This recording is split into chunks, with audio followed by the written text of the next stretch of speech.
And I think we're live. Hello, everyone. Good evening, and welcome to tonight's live stream show or whatever. If you're watching live, then let me know that you are here and watching. Just give me a little hello in the chat. It's always nice to know who is here, just so you know you have an awareness. Otherwise, it's just me and a couple of numbers. But I can see that Schultz is already here. Hello, Schultz. Welcome to the stream. Always nice to have you here. And for anyone else watching, let me know. I can see that Rudra is also here. Hello, hello, hello. Welcome to the stream. Hilly is here. Hello, welcome to the stream. Thank you for joining.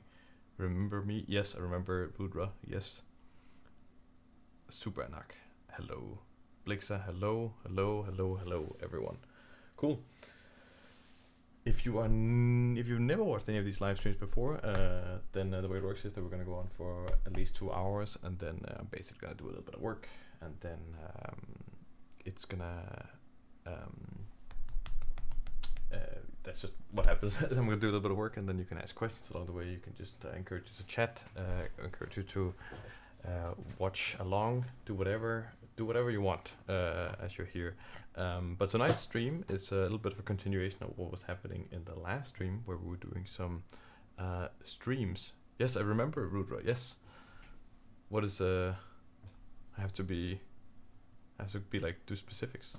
But yeah, basically we were doing some alien creatures last stream, and we're gonna continue doing that this stream. But on this stream, I think I might just do 1 or 2. I kind of want to go into real detail with a specific creature, and then maybe that'll be included in something. I think that'll be a little bit more fun. There's a little bit more of a pressure when I was doing basically 10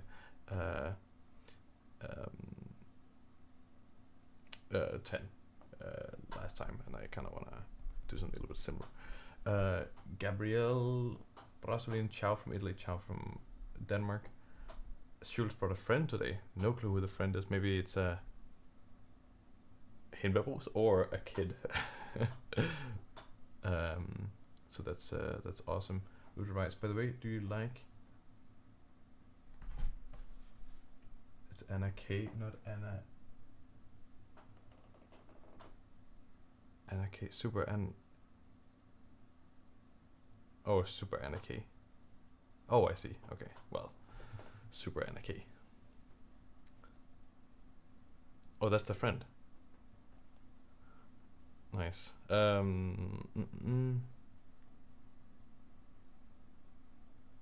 the way, can you do like a diorama scene with these creatures?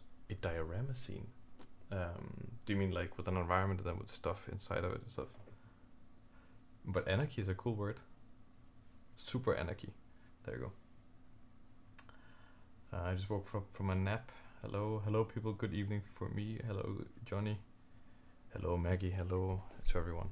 Cool, so that's basically what's gonna happen. I'm also gonna be playing some music just as we're going on, just to keep everything kind of chill. And then I'll get into like some drawing. And last time we kind of spent a lot of time just like, you know, talking about other stuff. But this time we're just gonna get straight into it. So I'm gonna switch over my screen here and put on some music. And if you want the list for the music, these are all the numbers for the music. It's all stuff I can play because it's from Artlist. Artlist, there you go.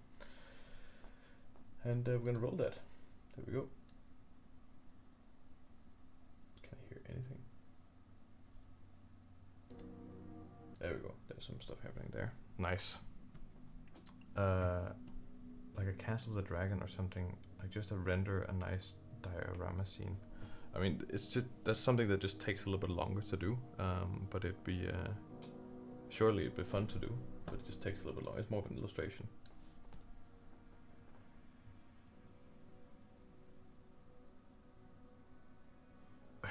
By the way, you kind of look like, I'm sorry sir, it's terminal meme. What the hell does that mean?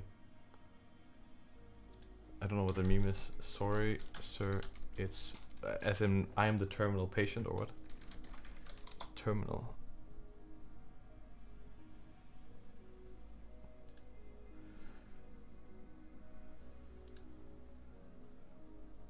I'm sorry sir, it's I don't know what that one is.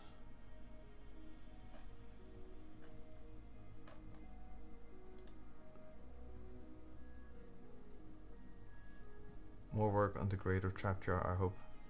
More work on the, you would like the trap jar to be finished. I think I'm gonna do something original, not to disappoint. The trap jar will be included some stuff. Hello Rodrigo, welcome to the stream. Just gonna turn the music down a little bit here. Etc, etc, etc. Hello Dakota, welcome to the stream. You made it. Yes, you did make it. We are getting into it right now. Also, something, I'm gonna switch back to the webcam here that I noticed. So recently, I got a hit to the face. It was kind of my own fault, but I was helping moving a bed with a friend, and then the bed slipped slightly, and then it knocked me in the face, and I didn't realize until just now, because it was like, I don't know, a week ago or something. I didn't realize until now that because I have a tiny scratch under the eye, but I also have like a little bit of yellowing growing there. I don't know if you can see that relative to, like, yeah, it's pretty clear there, right there, yellowing. And I hadn't seen that until just now when I was setting up for the stream, because this is actually the nicest lights I have where I live. It's like basically studio light, right? You can see the edge of it there, and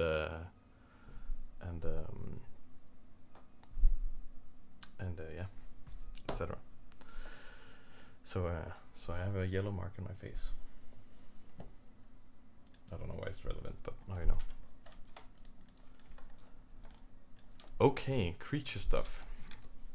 There's been some creature stuff in the past. We talked a little bit about creature design in some of the other streams. But something I was thinking about maybe we could just quickly discuss is difference between, so like if we say creature design, right? Creature. I think it's kind of interesting. Creature design. Creature design. There we go. Then there's kind of two avenues, or there's a couple of avenues. But let's say that we have this avenue that's like creating an alien, creating a let's say a near Earth creature.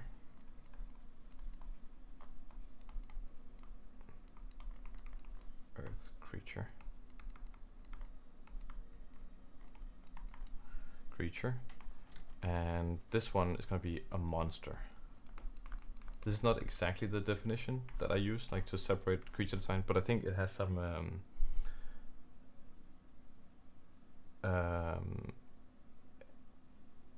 it's not exactly the definition, like the separation I use for like thinking about creature design, but I think it's kind of how I think about it, and I think it has some really useful like points about trying to separate it like this. So if you're doing any kind of creature design, you know, you're like, I'm gonna make a creature, I'm guessing it's probably gonna fall into one of these categories. An alien is you're designing some kind of alien, so a non-Earth creature, so anything you see from the Avatar films or something like that, and stuff like that, right? Like something alien. And with the I want to add a suffix to this, a suffix, whatever. An alien that you're trying to make believable, right? You want it to be a believable alien. This doesn't exclude any kind of stylization and stuff, but just like a believable alien. Then you have near Earth creatures. Near Earth creatures could also be like your general fantasy creatures. So in something like Lord of the Rings, for example, right? Let's see, if we have Lord of the Rings creatures. I just want to see, there are these like for example, Lord of the Rings, you have like the wargs, right? The wolves, these wolves that are not really wolves, but they're wolf-like, and they're kind of more moronic in look and stuff like that. They are what I would consider a near Earth creature. You could also maybe count dragons or those kind of things, but generally things that creatures that feel like they're bound to Earth in some way, and the way the creatures function here, and then maybe take in a slightly different direction.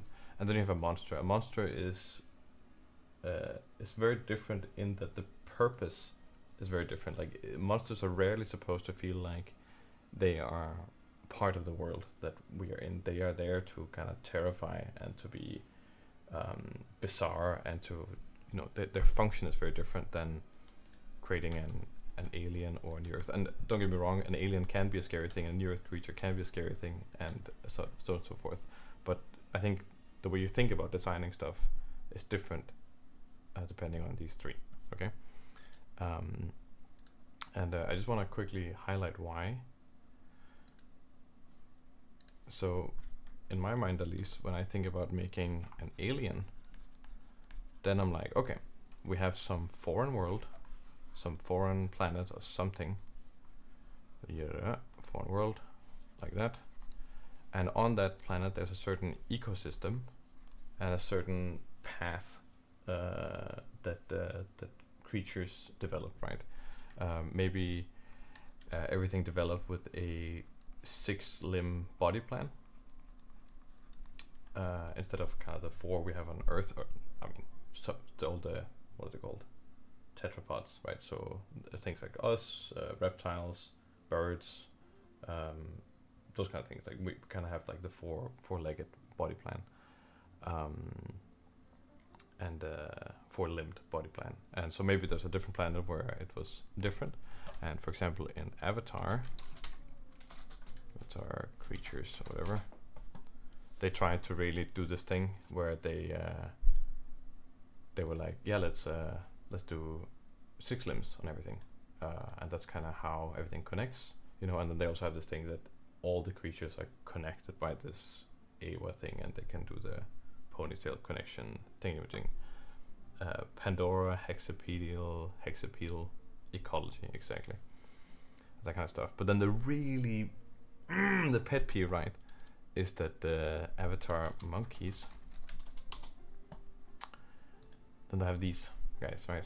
And here they're like, yeah, you know, their limbs are growing together. And I think this was supposed to kind of suggest that there was some kind of near relation to Avatar Navi, right? And they're like, oh, their arms had kind of grown together, and that, to me, that just feels really unfeasible. Probably this was more how it would have been, I'm guessing, according to the other stuff, like with the extra limbs and those kind of things. So it's a little bit bizarre, I think. But in any case, that's kind of your concerns when you're dealing with an alien thing, right? You're thinking about like, oh, the 6 limbs, then we're gonna get stuff that has 6 limbs in all kinds of other ways, right? And then it has a long neck or something like that, right? There we go, that's a creature. Okay, so that's kind of the alien approach, right? You have some kind of common,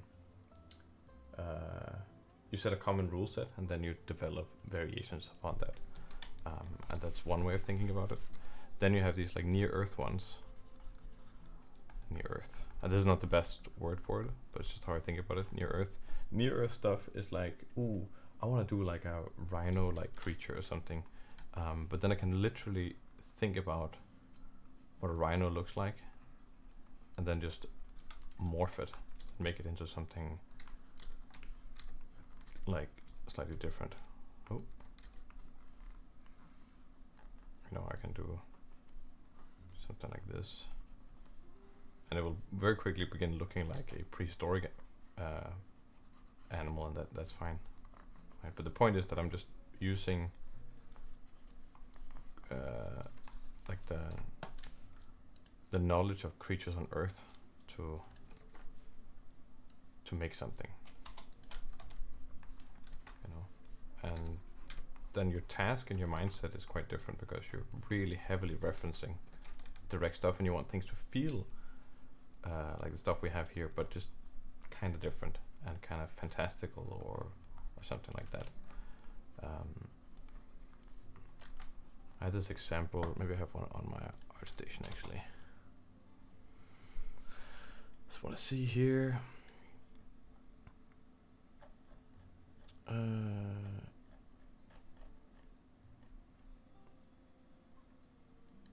Yeah, I have this one, for example, on my ArtStation, which is like these creatures. So there's this lizardy creature here, like this lizardy one, and then there's these bigger ones, and obviously it's kind of like, right, these are not creatures we have on Earth, but you can see that, okay, this is like a reptilian thing, and this is like a kind of like a ungulate or something like that, right? So it's like it has hooves or something like that, and it roams that. So it has similar qualities, but it's still earthbound in a way. That's kind of the point there. Where the last thing is like a monster, and that should probably be self-explanatory. It's just like a monster is a monster. The role of a monster is to present some kind of, I don't know, danger or supernaturalness or something in some kind of setting, and the monster is more free to be anything. I want to see if I can find. Do I have any? Yeah, I have something like this, for example. This is an old thing, right? But this is a monster, right? I know it says golem, but it's a monster, and the point is that it's like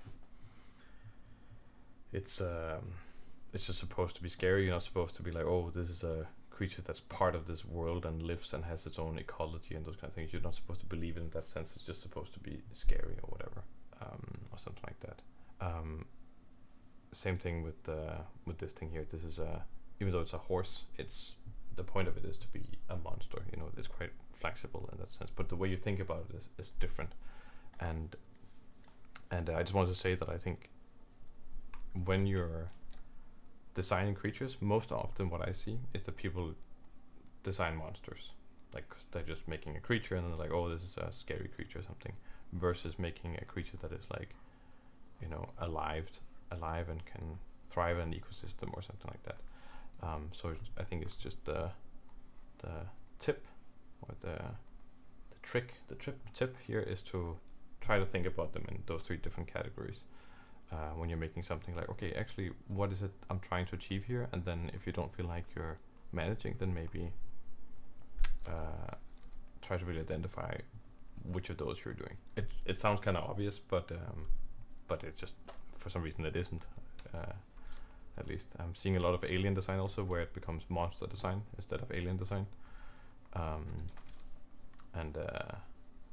Yeah, I definitely do a lot more of like, not monster design, but like kind of alien design or like actual creature design, where it's trying to think about how the creature lives and stuff and functions.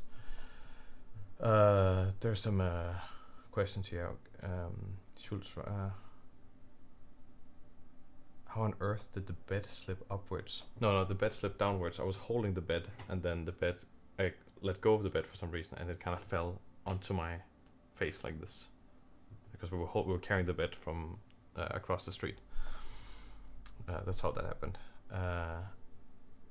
Schultz writes, "We'll haven't ordered the posters yet, but I found out that the card doesn't work correctly on my iPhone and iPad." Okay, that's good to know. Actually, I appreciate that. Dakota Garcia, Hammy.obj just talked about this during a sketch stream. Okay, Hammy.obj, who's that? Hammy.obj.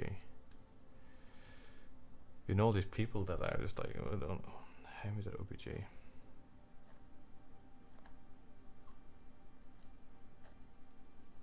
Okay, interesting.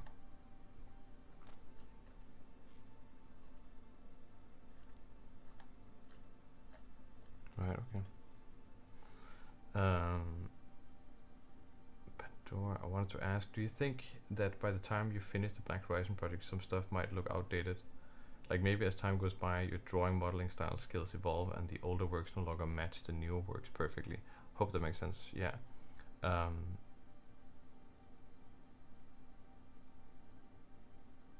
That thought always runs through my mind when I'm working on something that takes a lot of time. Okay, yeah, so the thing that stuff gets outdated. So, you know, for Black Horizon, right, which is, for anyone watching who doesn't know, then I have a sci-fi project called Black Horizon. You can check it out over on Black Horizon wiki.webflow.io. There you go. That's this one. Here you can check out this world. So this is a sci-fi world I'm building, and basically for a project like that, then for the entire world, I don't mind that things are inconsistent. For example, for the world itself, it's okay that some things are drawn 5 years ago and some things are drawn 10 years later, and some things are in 3D and some things are in 2D. Because at the end of the day, the the product of the world is the world itself, not the drawings. The drawings are just there to bridge the gap between the world. As soon as we get into something different, like I'm also working on this game and I'm working on a card game, as soon as we get into those kind of things, then I'm much more concerned about kind of consistency over time. So I'm working on this card game, and then I want to make sure that all the cards feel like they have a similar art style and a close match in detail and level of design. And if that means that I make some poor design decisions in the past, and then I start upgrading some things in the future, then I might stick with some poor design decisions and then just try to kind of rest them up and slowly maybe modify the things. But a lot of the times it comes down to just really trying to make good decisions early on, and that's hard. That's hard. But I think on a project by project level, then yes, then I'm kind of more concerned about maintaining consistency. But on something at the level of the entire world here, then not really. I think it's okay that it's all mixed, stuff like that. I don't find that an issue. I just did a video on YouTube, right, which is like drawing Norse gods or whatever.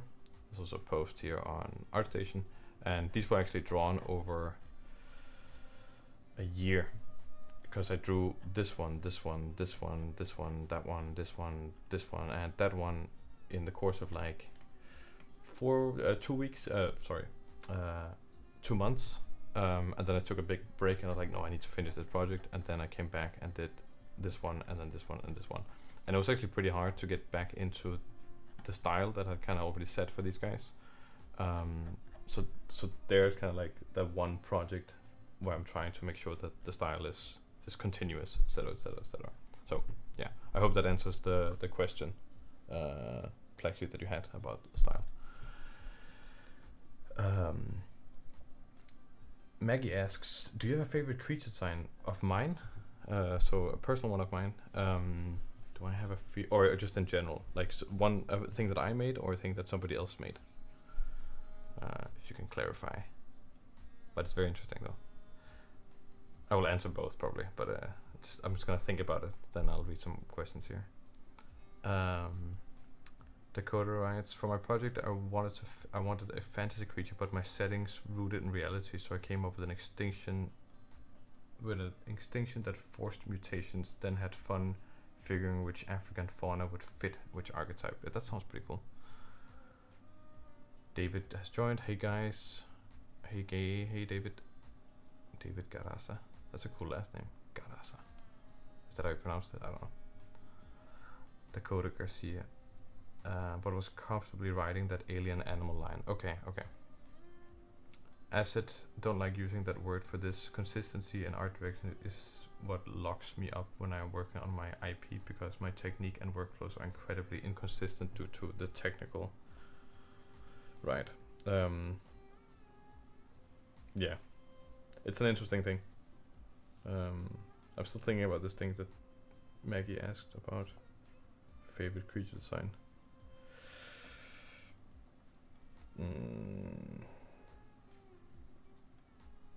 There's favorite creature designs for different reasons. Favorite creature that you designed, and one that's been around, xenomorph, etc. That's my favorite. Okay, yeah. That I designed.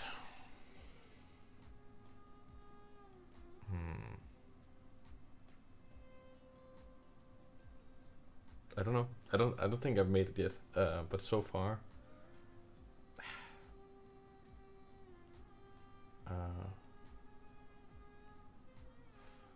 What have I actually made? I've done a lot of creature design. I've done a lot of stuff, but just never.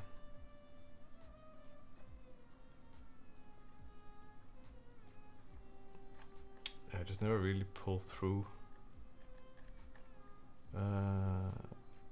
What's some of the creature design? Creature design.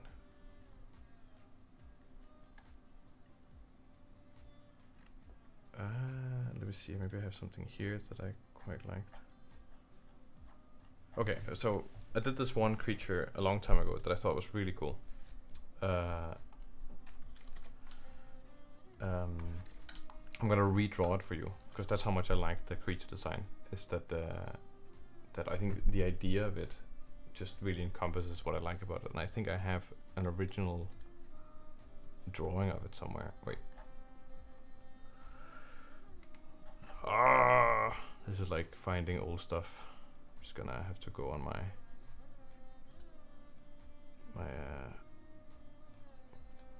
art station here and look at old posts while the music is just running amok.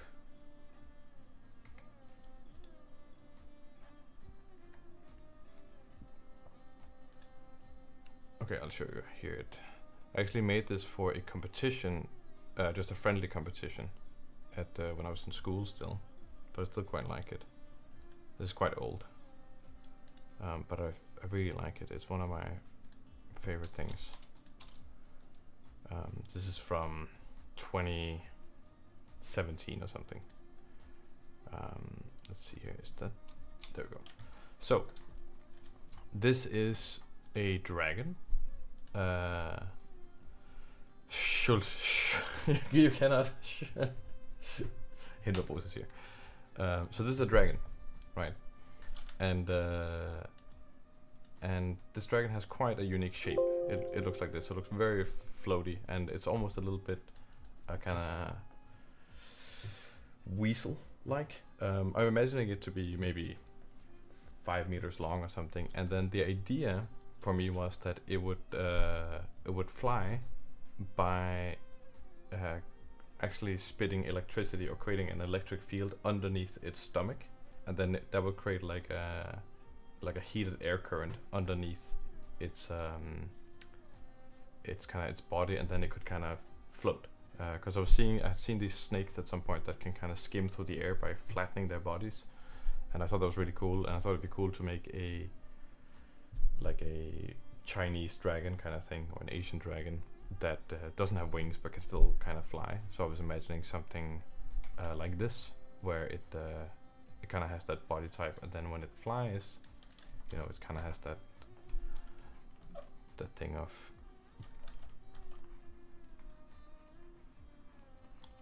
you know, it.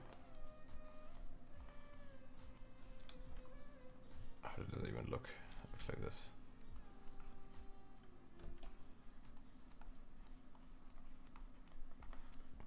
You know, it's kind of like that, basically.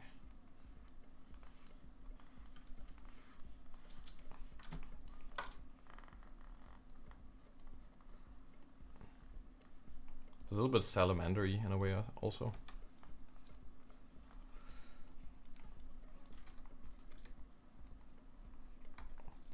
Kind of like that. Yeah, exactly. Salamander-y. And then it, you know, electricity underneath, and then that kind of brings it up. I've experimented a lot with like dragon mechanics, like how dragons kind of move and stuff. So this one is one that I really liked. I also did one at some point. I have no clue where it is, but it's somewhere out there. And basically the idea is this: that you have a dragon. Like, you know, here's a dragon, and it needs to get off the ground, right?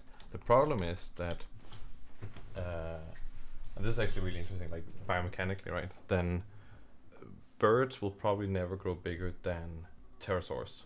All right, so pterosaurs are the big flying, not dinosaurs, but flying reptiles. And they have oh, somebody's at the door. 2 seconds. It's gonna be back in 1 sec.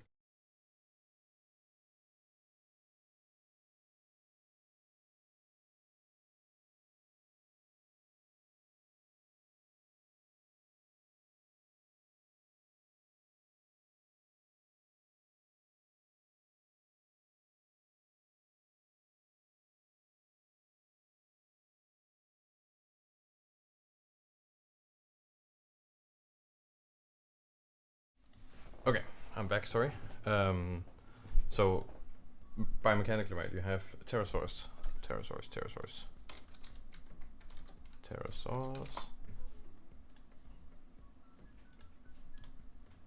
me a real pterosaur. Pterosaur. There we go.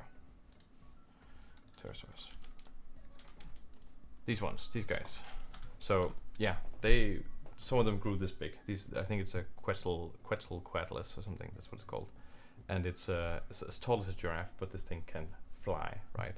The thing is that birds that we have today, which are the rulers of the sky, they will probably never grow as big as pterodactyls because, or pterosaurs, because birds do not use their wings to push off the ground, right? Birds have to kind of like balance out their muscles, so they have pretty powerful chest muscles, but they also still have like some muscles used for their legs for like walking around and pushing themselves off the ground and then using their wings. Pterosaurs, on the other hand, they they're four-legged, so when they push themselves off the ground, they lean forward, and then they use their powerful chest muscles to push themselves off the ground. And in the long run, it means that probably they can end up sustaining a larger body and pushing themselves up further, and then they can just grow bigger. So there's some limitations there that I think are really, really interesting. And with that point, I think the same thing applies to a dragon, right? Dragon are often depicted like this, etc. But they are a certain size or whatever, and then getting into the air is just like a lot more difficult if you had to do it like biomechanically correct or whatever. So I was thinking, what if you had a dragon, and then to help it get up with its big size, maybe the one thing dragons can do, which other creatures cannot do, is that they can breathe fire. So maybe they do this.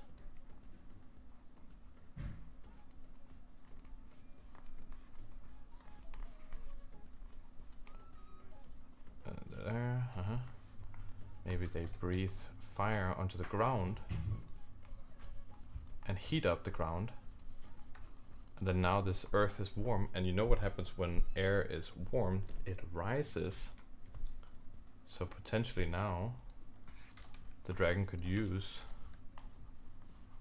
the hot embers and the hot air like a balloon, and then use that to help it get off the air here. That's a dragon. Don't judge. And so it's not a creature design, but it's an idea for a specific creature, and I really want to do a dragon that has this specific function where it heats up the ground, and then it uses that warm air to bring itself up. That is one of my favorite, my most favorite ideas for a creature design, and I really want to do something with that today. I think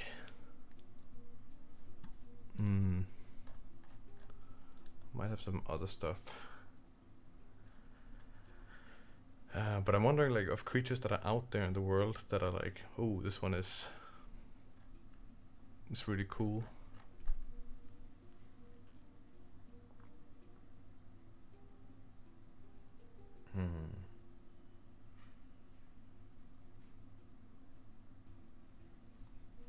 I don't know actually.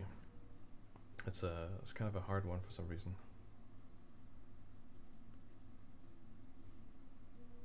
Yeah. I mean, I think maybe I'll show you this actually. And this one.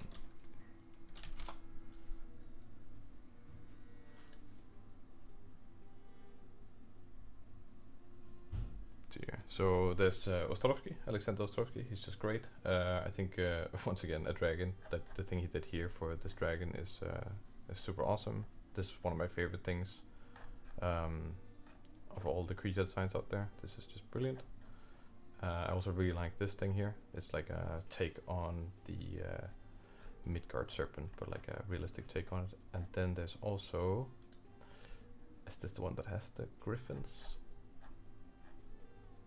No. Where are the griffins? Sketchbook. No, maybe it's on his Instagram.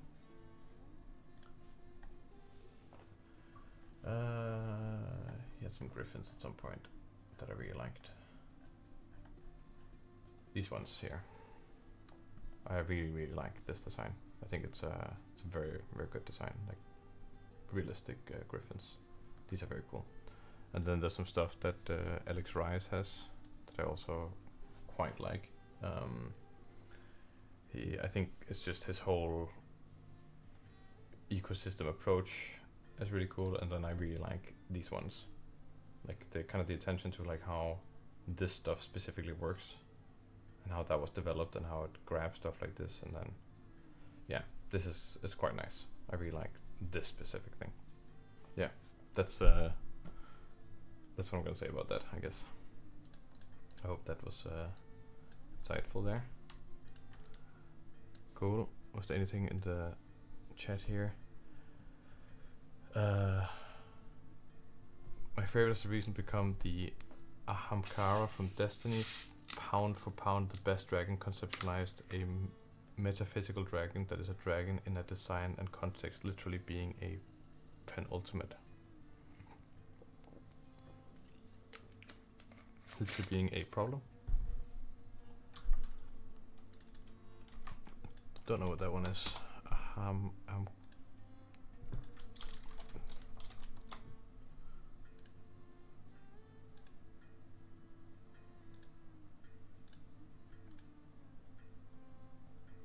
Okay. Whoa. I can only see the head. I guess that's there's some stuff from Monster Hunter also that's pretty cool. I think it's more like it has a certain cool factor, but Anjanath, for example, from Monster Hunter World, Anjanath.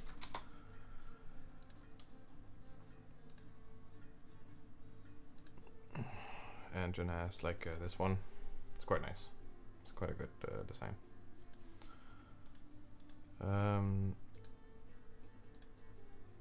Oh, this is going to be an awesome stream. Pterosaurs of what I use space for my Norse dragons. That's cool.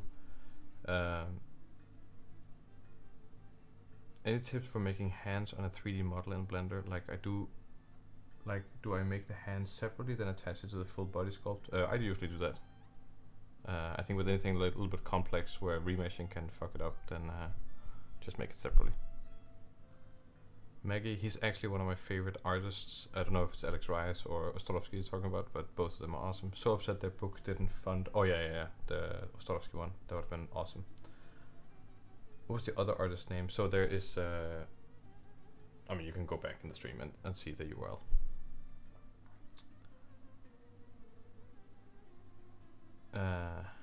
MH stuff is on another level of cool. MH, who's MH? I love that game. Oh, Monster Hunter, right. Monster Hunter, of course. Cool. Okay. Now I want to make something. I want to do an alien. That's kind of what we're here for. And we need a little bit of inspiration.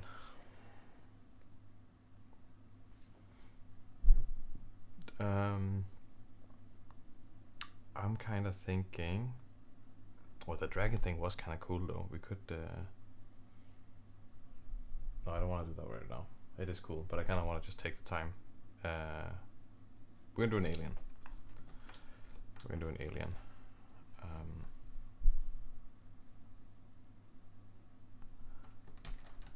I want to do an alien for this thing that we did last time. For this fauna here. I'm just thinking about an alien that would live in this environment. Some kind of.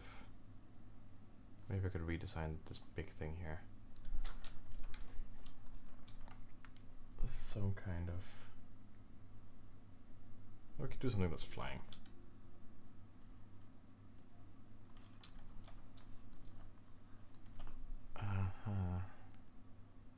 Flying. Could we do anything interesting with the flying? What if you have something that's gliding more than flying? something. I'm just putting out a quick idea here for myself, just to have something.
So right now I'm just thinking visually. I'm trying to figure out what kind of creature I want to do, and sometimes I figure out in my head, sometimes I figure out on the paper.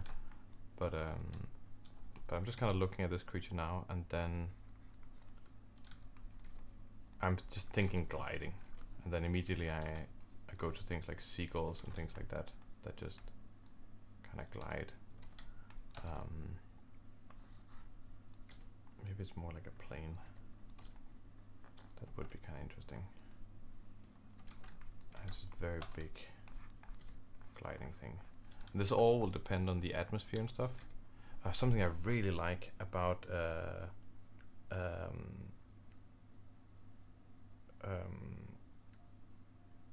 you know, like planes, for example, like modern planes, they have these little tail wings. Have you seen those? So like modern plane, not tail wings, winglets. Modern plane wings. They kind of look like this. Has a little curl. We could have something like that. It's kind of been, you know, naturally attached to the thing here. Also just using this a little bit as a warm-up here.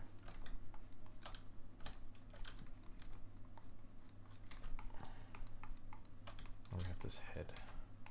Let's see here.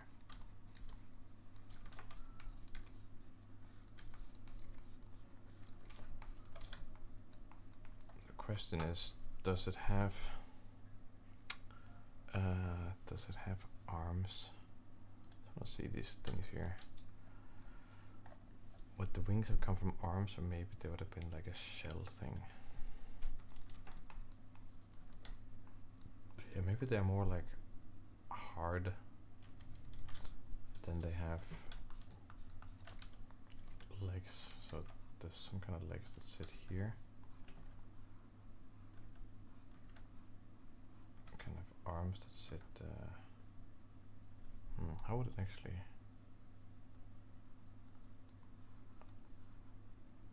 Is it this kind of a thing where?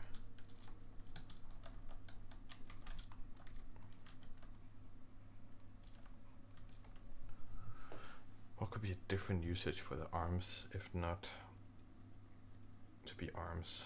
So we just said it only has legs.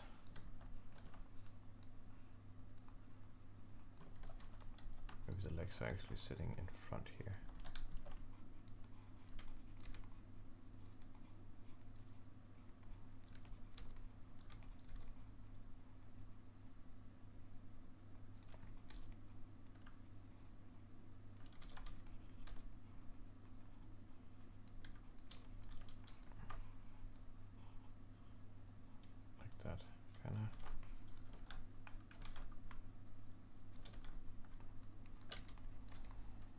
Maybe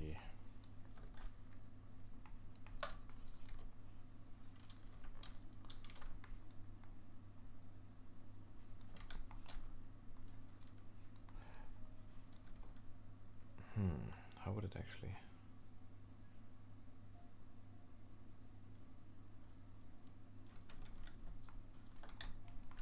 Because I'm thinking that these wings have not grown from the arms or the limbs or something like that. They have just grown out of like this shell-like structure on the side, and they're more like actual wings. But also means that they will be fixed, kind of like or relatively fixed to the body. Maybe it can fold them up a little bit. So maybe it needs something to kind of get started again. Like it probably needs to run pretty fast, so maybe we're gonna give it, I guess, quite powerful legs.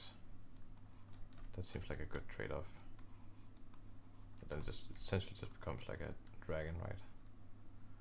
It needs to have these pretty good running feet, kind of like an ostrich.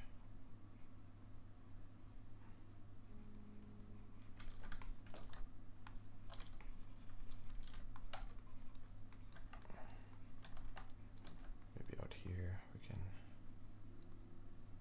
do this. Okay, that's kind of interesting.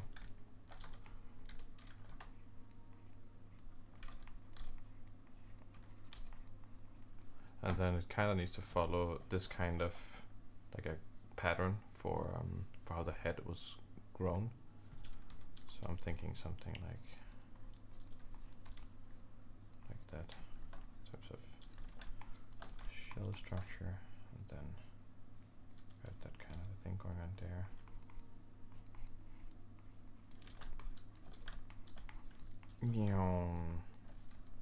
It's almost like these are skis in a way, and maybe we can use them like that. And I should be able to rotate these wings a tiny bit, so it has a little bit of flex, but they are very stiff wings. So it also means this might be quite susceptible to like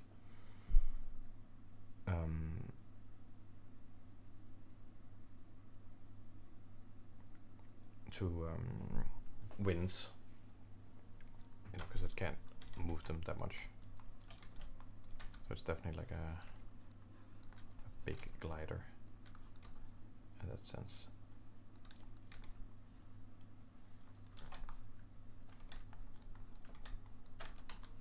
But that's pretty fun, actually. That sounds kind of interesting. It's just a little warm up here.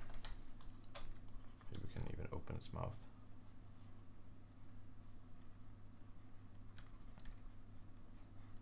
Like that.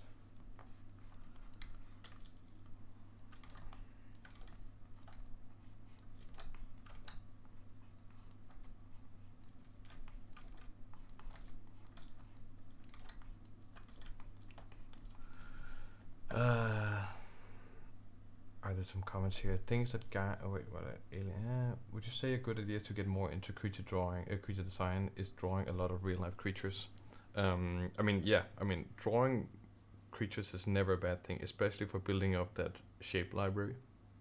But I do think there's like a difference between creature drawing and creature design. Creature design is more of a, I think, like a methodical, theoretical kind of thing, where you're really looking into how creatures function and why they have the shapes that they do, not just that they have shapes. So I would say, like, and I think you have to practice both in order to be a good creature design. You have to practice creature drawing, so just like quickly understanding and being able to reproduce natural animal shapes, but then also having the knowledge to understand what kind of animal shape serves what kind of function. You know, like if you have something built for speed, it's not going to look like an elephant. You know, it's going to look like a cheetah. But then you like maybe want to build something different for speed, but you don't want it to look like a cheetah. Then how do you recreate the kinds of shapes that they have? Ostriches also very fast, but they have speed in a different way. You know, they have minimized weight in other aspects, and then they just have this central body, very small head, so that minimal air resistance, very small beak, all those kind of things. So the head is almost like a it doesn't matter. It's more like a ball with legs, just moving. Where the cheetah is these like two balls with legs moving, just kind of dynamically pushing. And the cheetah's body specifically is built for explosive power, right? So it can catch up to something fast, but then you also have something like a wildebeest or a horse or something. They're also fast, but their speed is different. A horse and a wildebeest, their bodies are more fixed and they don't wiggle as much as a cheetah body. You'll see a cheetah body will like wiggle a lot, but a wildebeest or a horse is almost like a box with legs moving, and that's really nice for conservation of energy, right? So when they move, then they kind of maintain that mass, and then the legs are just kind of running underneath. It's not as good for like the kind of explosive dynamicness, but it's very good for maintaining high speed for a long time. So different ways of handling speed. So I think mastering like those kinds of ideas, like why are certain things the way they are, and then also having the ability to recreate those shapes drawing wise, I think that's it is a very big mix of like being obsessed with animals, and I think creature design is one of the hardest, honestly, disciplines, if you ask me. I think I don't think it gets enough credit with like how difficult it actually is, because you kind of probably some other person will also say that for some other discipline, but I really think creature design, you have to have an immense understanding of creatures and like biomechanics, I think, for being a good creature designer, and then you have to be able to draw well, and there's just not that many great creature designers. There's a lot of people who are good at drawing monsters and stuff, but that's not the same thing as like a good creature designer. And I just have a lot of respect for it. I think it's a super cool discipline, and I've always been mega obsessed with animals myself. You know, just like grew up watching Animal Planet, and I still watch a lot of animal stuff on YouTube, just like daily. You know, it's just a common occurrence for me to be interested in that. You know, I can easily lose myself on Wikipedia watching or reading about different types of crickets or something like that. You know, I was like the other day I was like, oh wait, there's a cricket and then there's a grasshopper. Is it a different thing or the same thing? You know, like, and then you go on a field expedition on Wikipedia or something like that. So I think that's what it really takes. Hope that answers your question. Dakota, things that glide are cooler based on the environment, like a biome of a sharp tall rocks and deep trenches with a bottom feeders or something like that. Yeah, absolutely, it's super awesome. Maggie, every track when I said Nakakuga is my favorite monster, I just remembered the Sinojiva Suchi, such a cool looking Nakakuga. The Nakakuga, oh right, okay, that's that one, yeah, like the kind of cat-like dragon. It's an interesting one, yeah.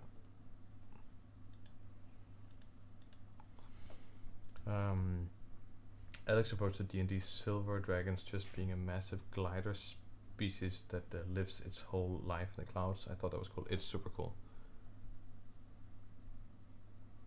Bro, just wanted to let you know you're awesome. Appreciated awesomeness. It's funny you mentioned cheetah, because the creature I'm working on right now is supposed to be an alien cheetah. Well, that's great. Or just grew up watching Nat Geo Discovery or Animal Planet. Absolutely, that's exactly what you have to do. You just have to. It's kind of like you have to be slightly obsessed with it, I think, to get to the level where stuff starts actually working for you. I kind of like this guy now. I'm thinking maybe it's actually quite big. The problem is that it's going to be hard for it to get up to speed. But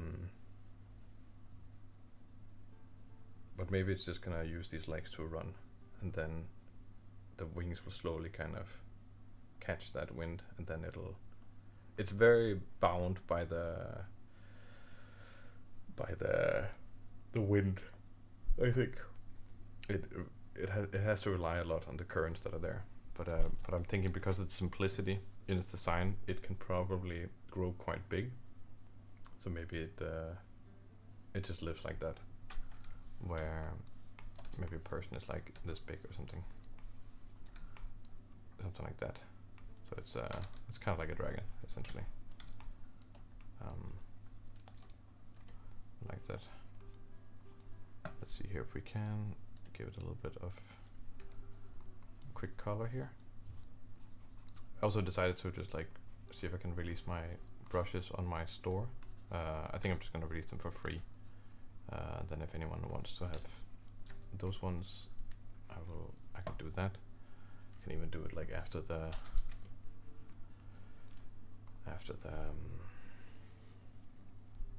break. Let's see here. Like that. But that's great. I hope that everyone's having back later off to lunch. Yeah, see ya.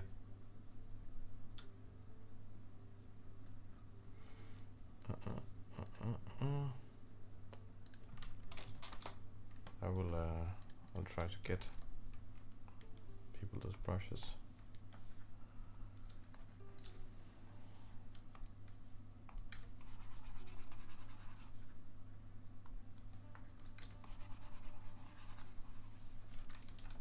There we are. There we are. Don't know if I should do the red patterns. A fine addition to my collection, exactly. I mean, my brushes are mostly just a collection of things that I've gathered over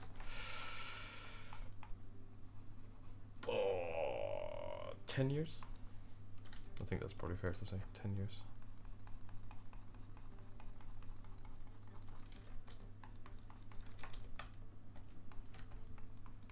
The thing I never really pulled myself together and did was gathering like good mixer brushes. I just never really did that. I should have done that like a lot earlier in life, but I never really developed a technique for using mixer brushes that well. I've used them a lot for work, but for my own stuff I just haven't really.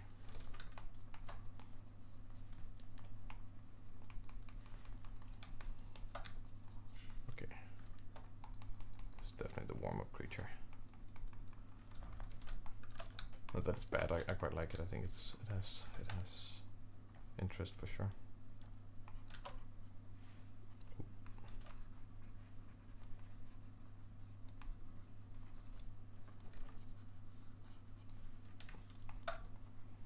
I'm in the middle of designing 2 creatures and it's a blast, but it takes up a lot of mental energy. Well, it does, and that's a good thing. I think the more mental energy it takes up, probably the better the thing you're gonna end up having.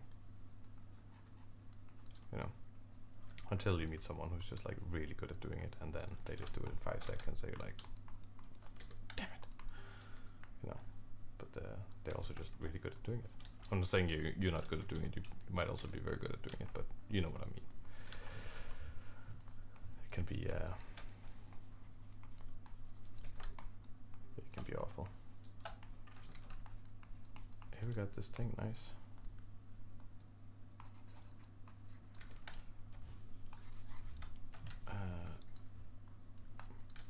It's actually because I'm like, oh, we're seeing it from above, so. I kind of want to introduce like a scaled element or something. That could be kind of fun. So maybe there's a ship down here or something.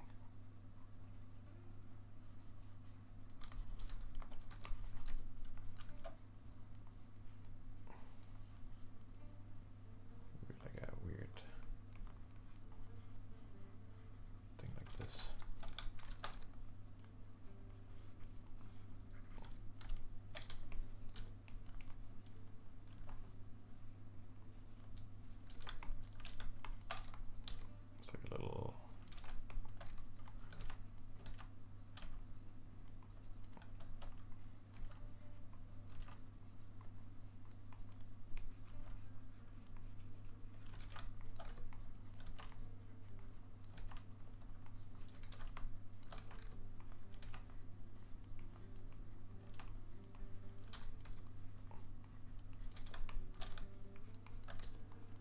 Don't pick this one.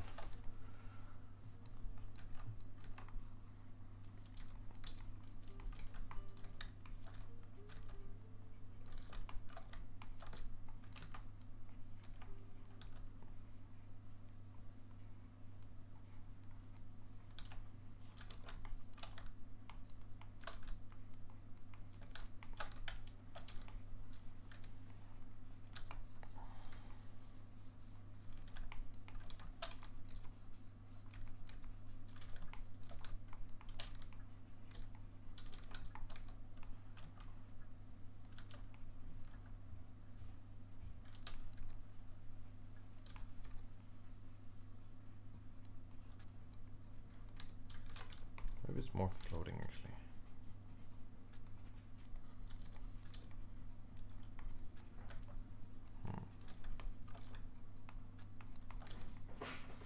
Don't really know what I want here. Just some kind of presence.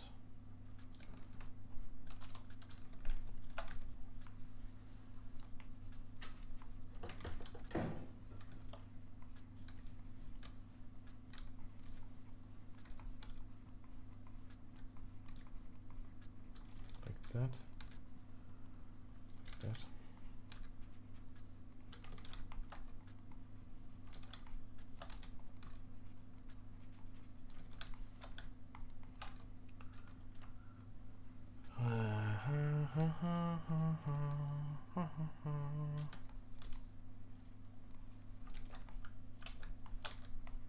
Then I was spending time making this this plane here, but just adding a little bit of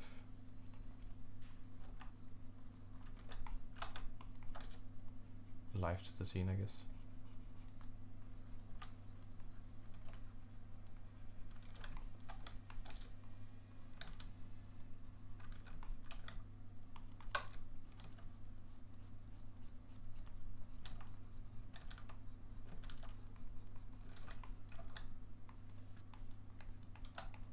Then we can add some kind of clouds, something.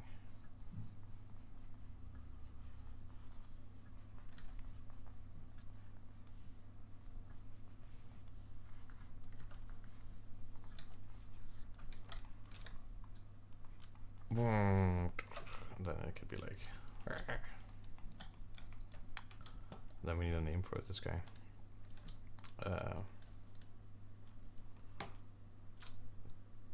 Cloud skimmer.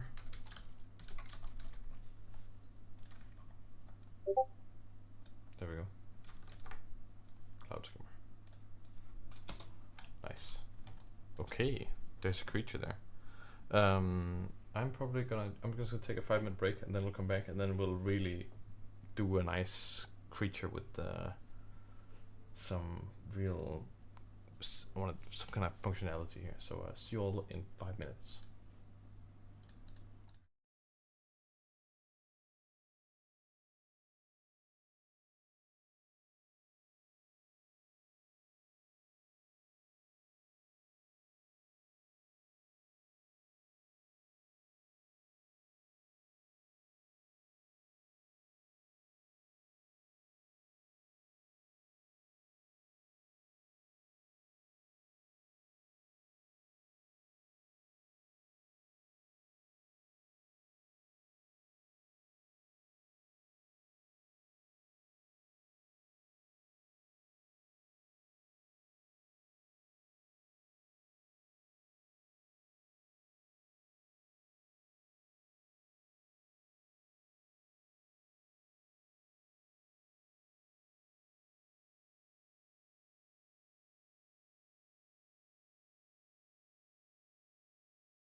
And we're back. And I just realized, thanks to David Garase here, that the break sign has been misspelled for the past 24 streams. So thank you, David Garase. I wish you could win something, but you win the honor of being the one who noticed that's misspelled. I never noticed myself.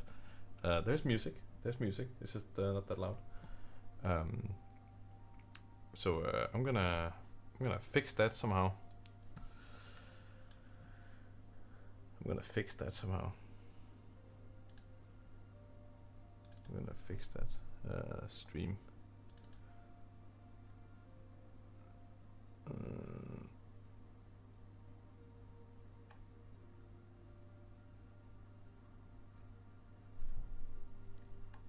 Is it under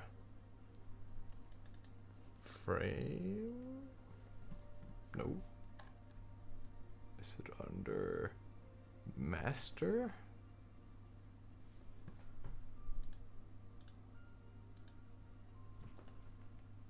Nope. Do I have to remake this break sign? Okay, I can do it really cheap and dirt cheap. Mintus. Oh, I feel like such an idiot. Or should we make a new break sign? Or do you guys like this sign? Do I like this sign? Maybe I like this sign.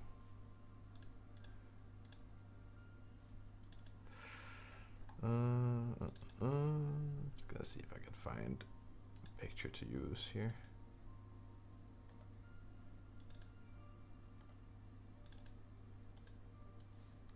Oh, that's not the right one. World video there.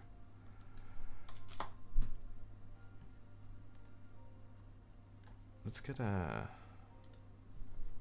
new one. Can I just be lazy and do it like this? It just feels so break-like. It's like, oh, everything pauses right here by the black hole.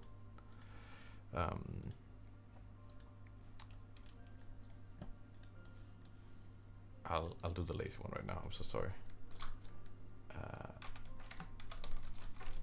5-minute break.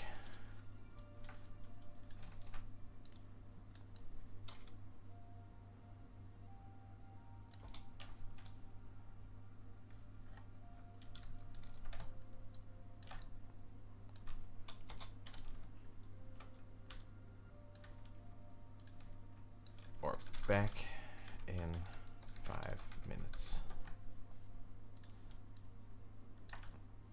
There's nowhere near as sexy as the one that was there before.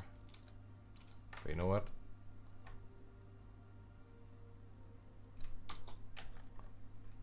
I'll do it later. I cannot get myself to do that right now. But I am gonna do the brushes thing. And I'm doing that right now, actually. So I'm gonna go here to my system to create a new product. And I'm not publishing. I'm gonna create a new product here. New product. And it's gonna be called Critical Giants Epic Photoshop Brushes. There we go. There's a digital good. Change type. These.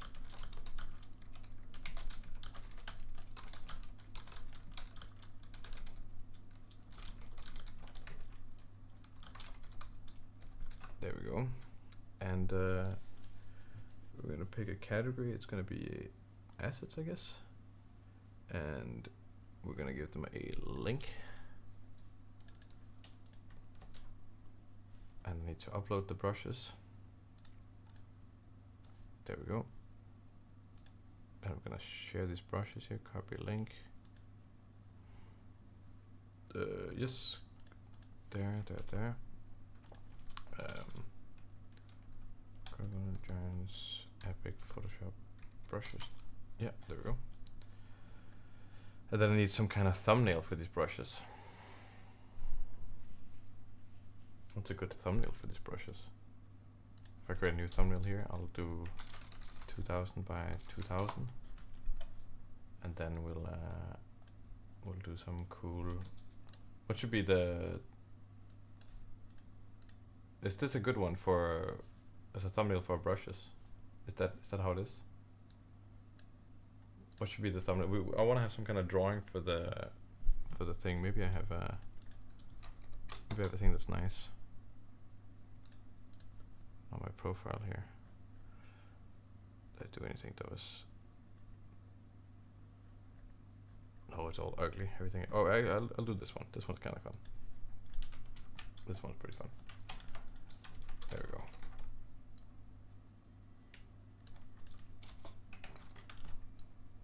Then we'll do it like this, like that, and then we will make it.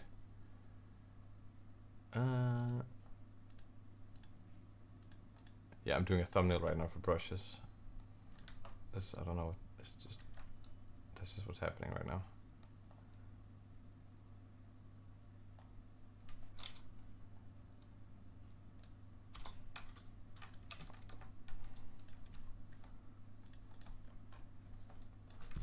And then maybe, how do other people do like the things for like brushes?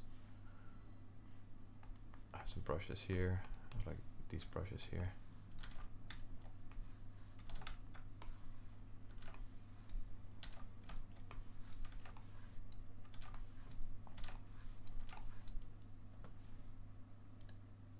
I don't know what I'm doing. I'm just thinking. Photoshop brushes. What's a good thumbnail for these brushes? It's not super important. I just want to be able to share it with you guys. So maybe I should just do the brush strokes, and then nothing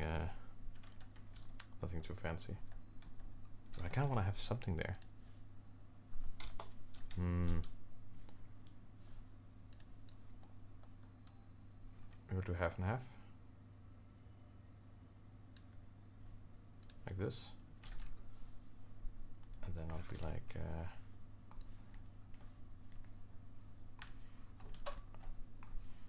Like that.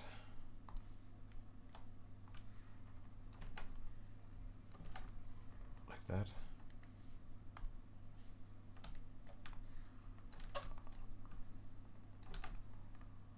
Like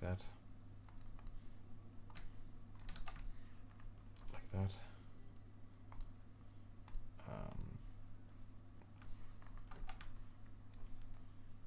Maybe like that.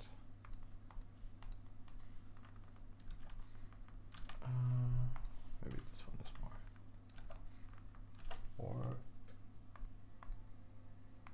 this one, maybe. Yeah, this one.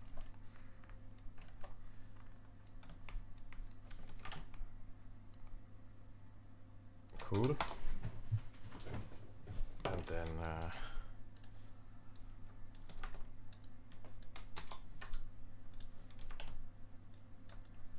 I promise to be quick about this, but maybe it's interesting. I have no clue. Disable maybe, and then maybe just do.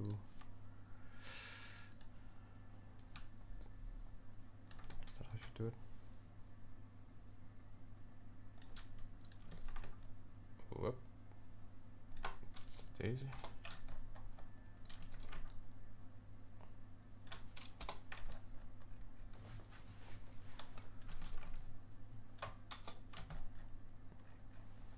And then we'll do have a logo somewhere. Logo. Logo.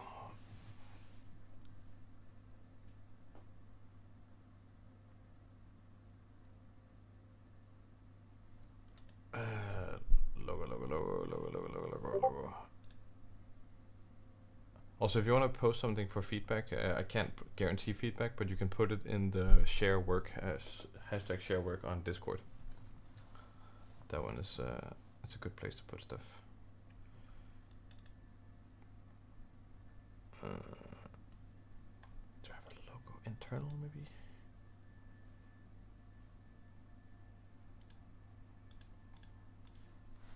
Yeah.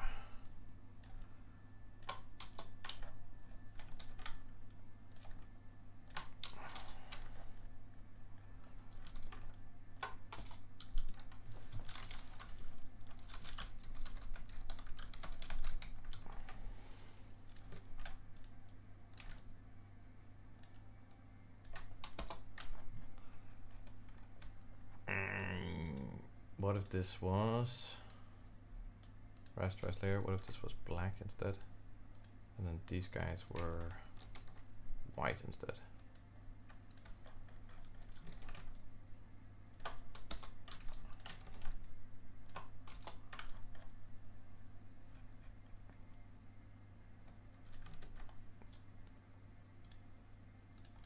Yeah, I don't hate it.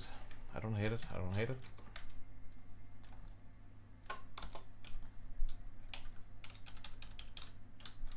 Something like that. File, save as. Nope. File, save, add a copy here. We'll do it over here in brush thumb.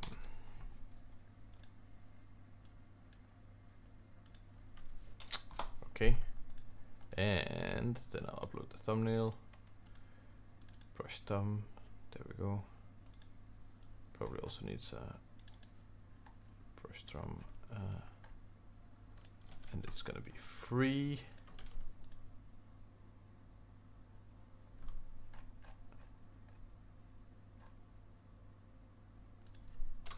Zero, zero. There we go. And I'm gonna publish these. And now, drum roll please. If you go to the criticalgiants.com, you go to store, and then you go under assets, then Critical Giants brushes, apparently it's on sale. Why is it on sale? I guess it's because it's 0. That's funny. Don't know why that is the case. It's down from 0 to 0, so just add that to cart, remove anything else, go to checkout, then you should be able to just get this, and you get a link to the brushes there, and you can download them for absolutely free. I need to update some images and stuff, but now it's there, and you can just get it, and it's even on sale. So your win there.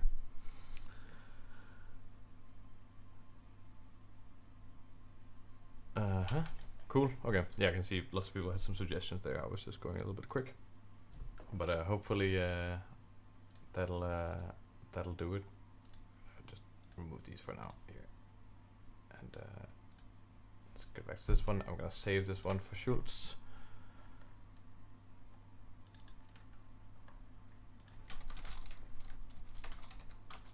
And then we're gonna get started on another creature here. Okay. This is good. Now we're gonna get into it.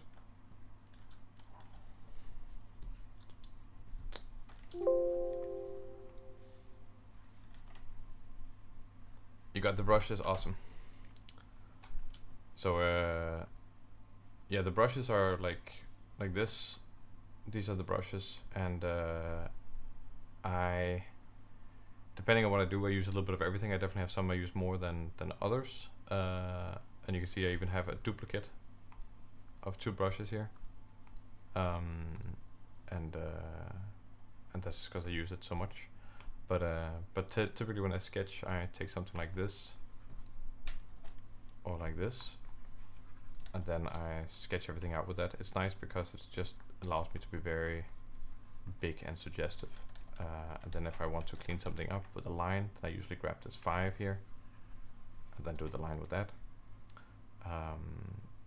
And then yeah, I use a little variety of things. There's also, this one's also quite nice. This one's quite nice. There's a lot of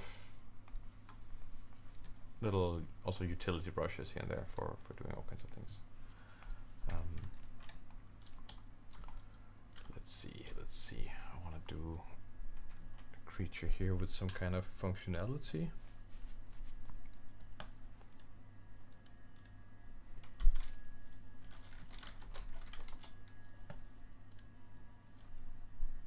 What if we did a creature that was kind of semi-intelligent? That sounds kind of interesting. Something that just has a little bit more intelligence than just like a dog or something, but something that can maybe manipulate objects to a certain extent. And how would that look?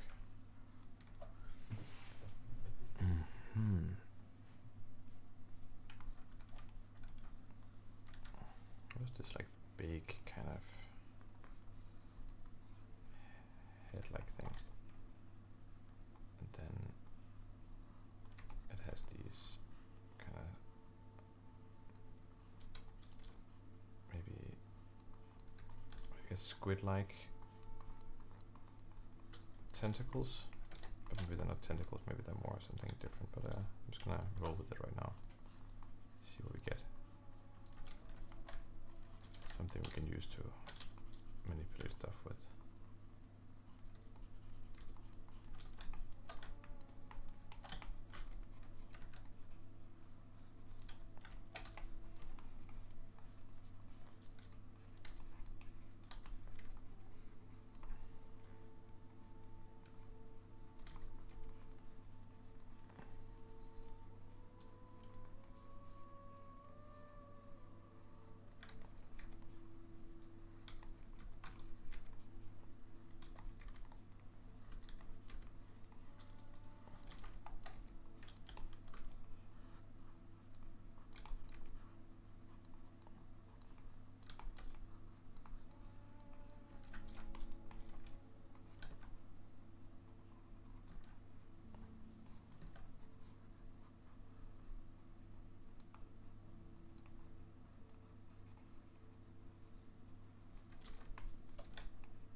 Quite a strange creature we have right now.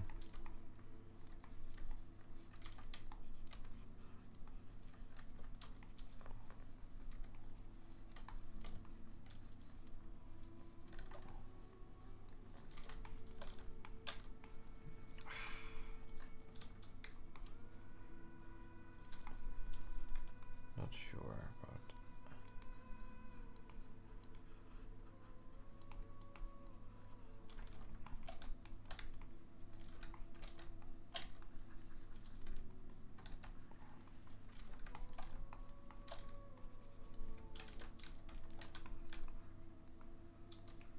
What if we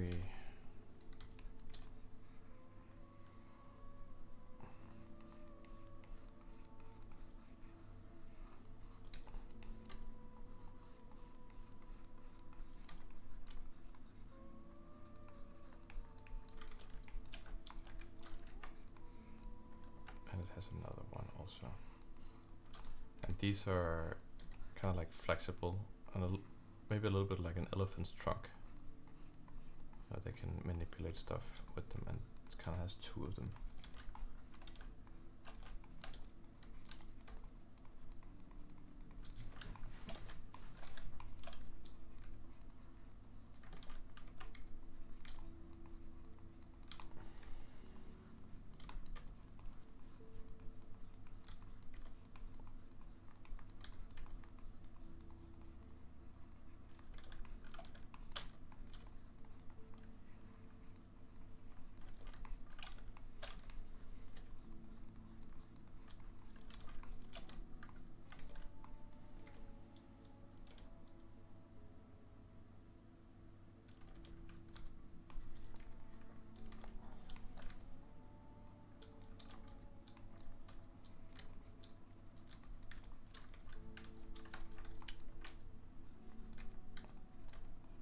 Then it's like, okay, does it have eyes and stuff like that? How does it see? How does it eat? It feels like there could be a mouth in there, so maybe there's kind of like teeth in here somehow. And then it kind of grabs stuff like that.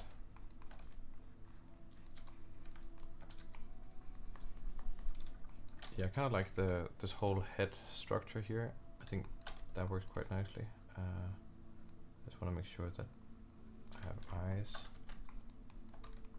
or some kind of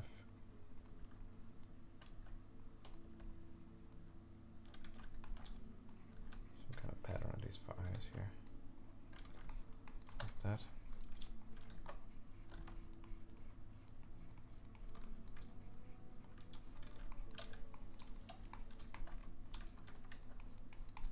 And it has ample room up here for different stuff. Okay, so we have that thing. That thing works quite nicely.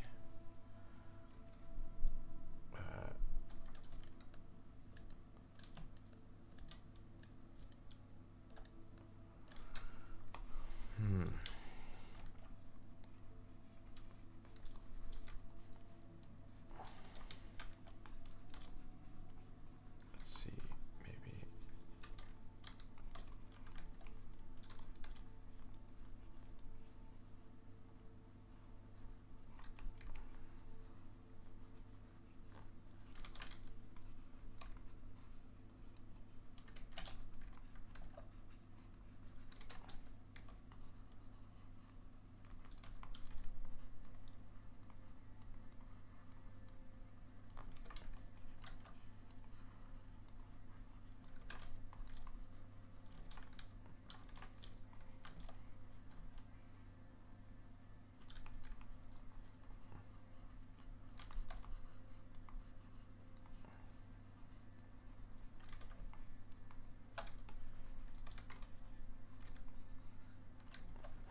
No.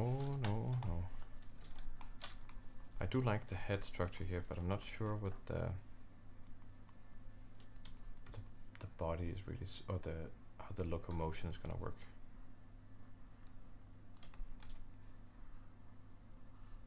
Maybe I'm just overcomplicating it.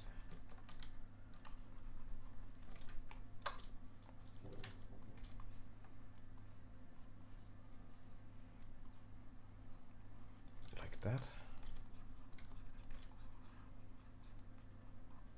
And then like that. Like that.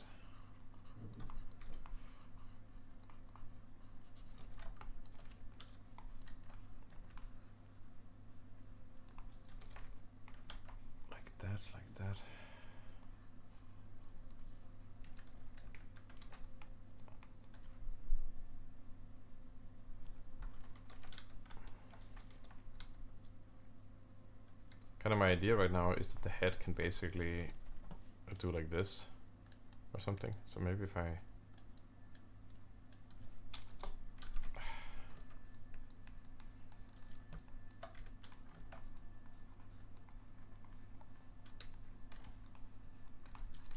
actually, I kind of want to create something maybe that's even more like this. And then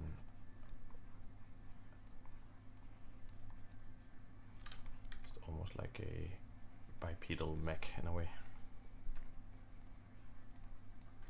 All the organs are in the head, yeah. That's kind of what I'm thinking right now.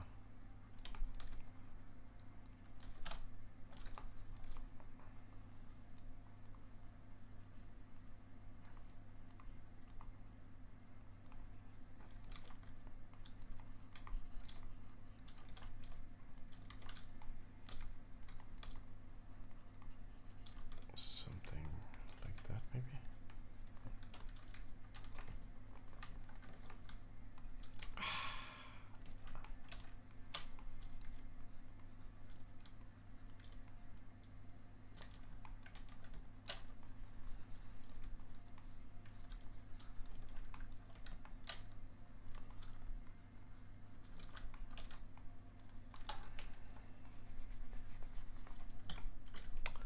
This is just something that this really annoys me. Like, it always annoys me. I'm gonna try. I like this head thing here. That thing is pretty good. I like the way the teeth kind of come out here, and I like the overlap of some of the stuff here. I think it's quite nice. Maybe the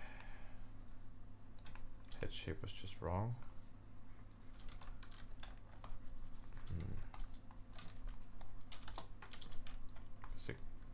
It's kind of leaning itself up to being something like that, and then it's a creature in this sense. But I don't want this. I know that's kind of where the shape is telling me to go, and I don't want to go in that direction. It's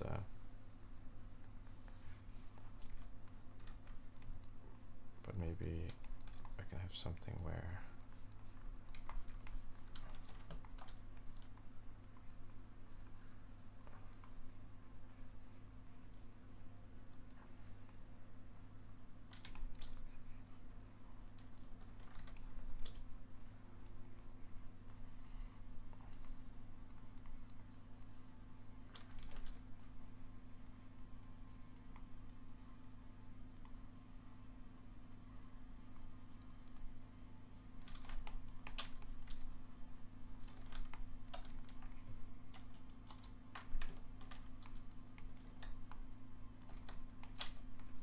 something like this here, and then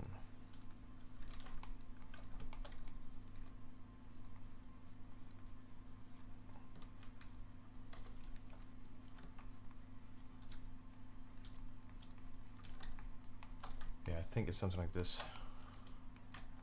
Sometimes you just gotta take a different angle to find what exactly the creature is. I think this is kind of more, this is the right base for figuring out the creature. So these kind of legs here. It feels more hunter-like, of course, but it could still manipulate stuff with its tentacles here.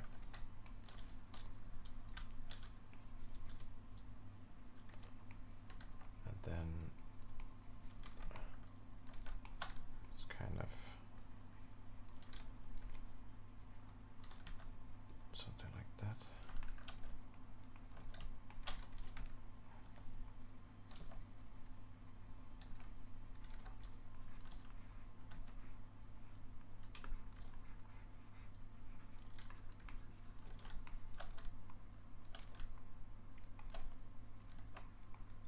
There.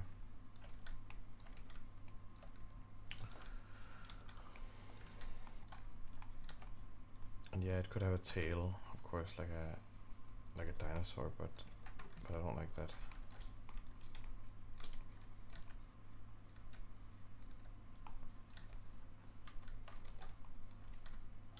Okay.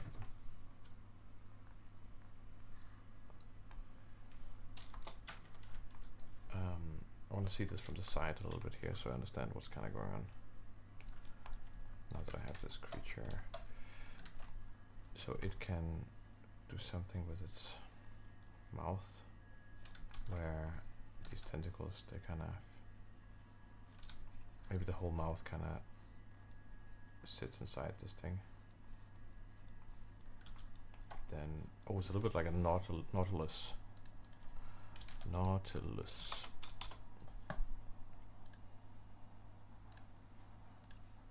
Like this kind of thing here. It's giving me that vibe right there now. It's not a bad thing at all. And then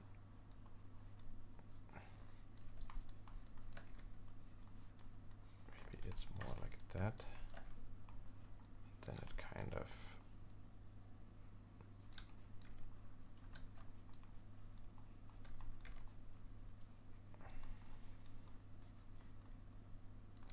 see what kind of body type we can get away with here.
it's gonna have fixed eyes, so these eyes can't move. It just has a lot of them around the head to accommodate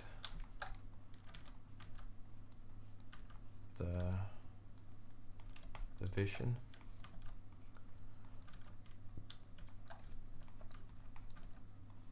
And then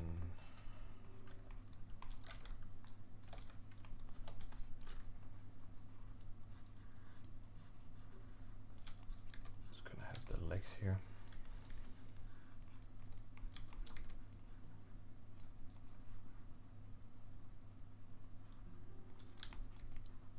Like that.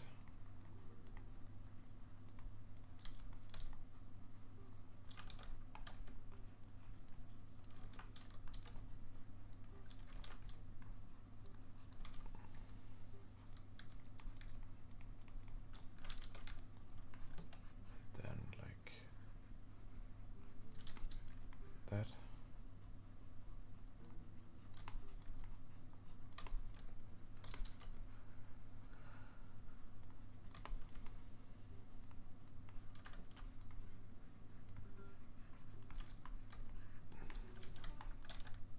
Oh, this looks like a stupid bird.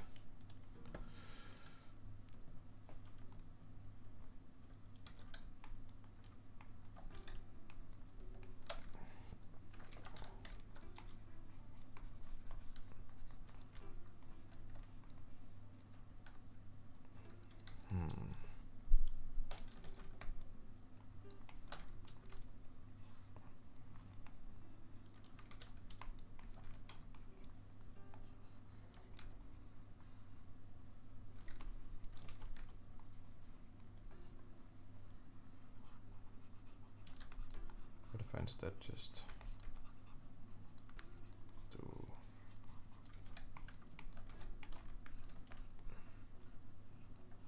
this kind of a thing?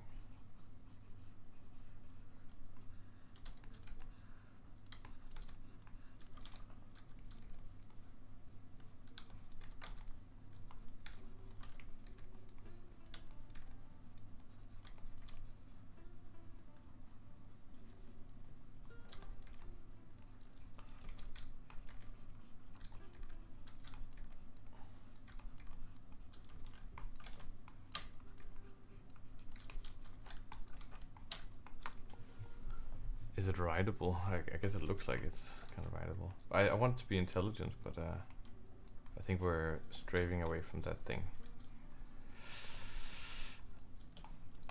It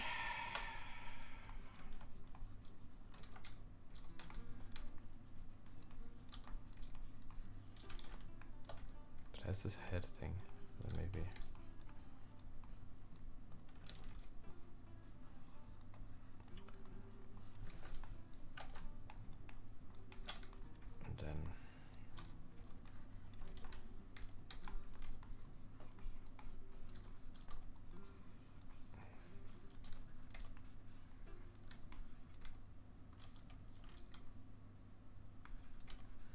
Have I ever tried real life sculpting? Yeah, I have tried real life sculpting. I've had 2 3D printers in my life, but I never really pulled myself together and really used them, so I ended up giving them away. I would love to 3D print things. I just hate dealing with a 3D printer. I think I've learned that, but I have thought many times about 3D printing stuff. I really wanted to create some 3D prints of some of the stuff that I have for like my Black Horizon project. Specifically, I would love to print this thing because I really like that thing. I would love it to make it like a little minifig or something, or like a ship or something. I think that could be cool, like having a ship as a little minifig. I have a few ships that I quite like, and stuff like that. And I like to also make this thing. I think that would be pretty fun. But yeah, if you guys have anything specific, you're like, oh, I would love to see that, then you should just shoot. Then we'll make it happen somehow.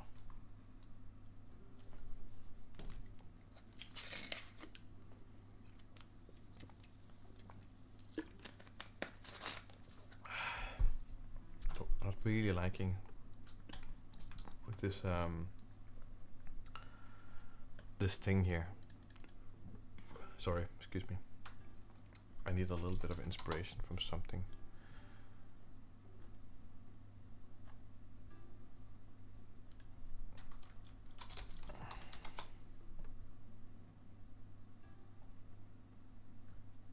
The whole shrimp thing is kind of interesting.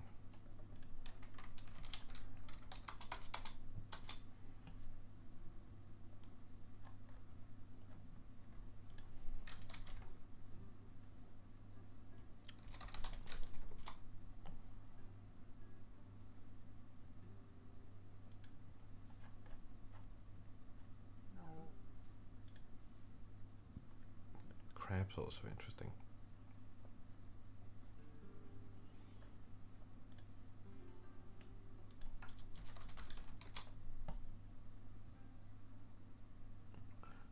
I'm just looking at a few things just to see if something sparks my curiosity here.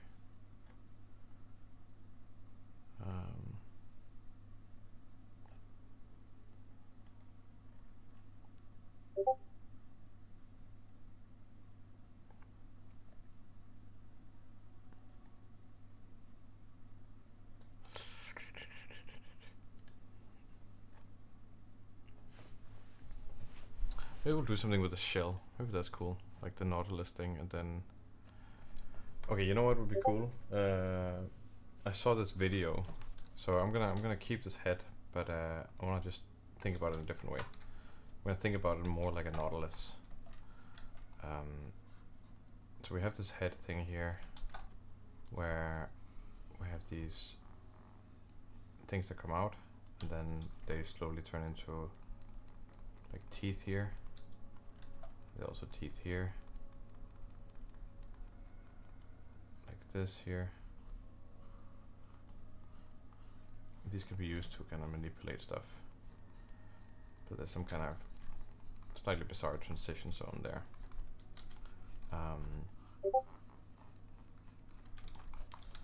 They kind of act a little bit like an elephant's trunk in that sense. And it's gonna have fixed. Oh, should I do it that way or the other way? It just looks a lot cooler like this.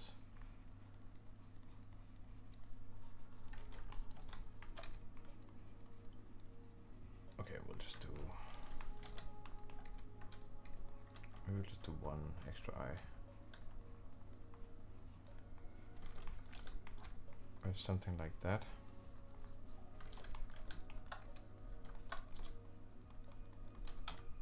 There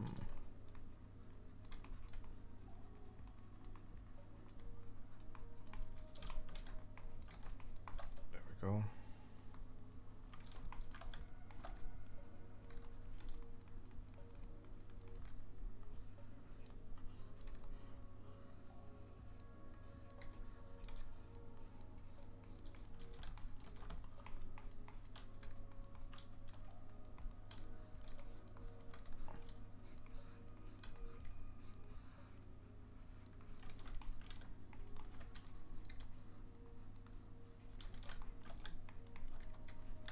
Something like that, and then maybe it's somewhat intelligent and therefore it has a body.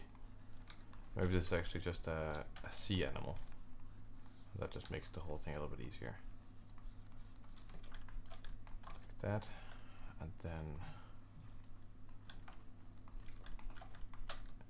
kind of just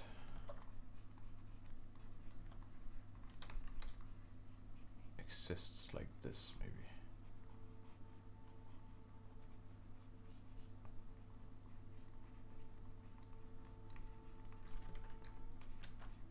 Now I'm just kind of drawing a little bit wilder here, just to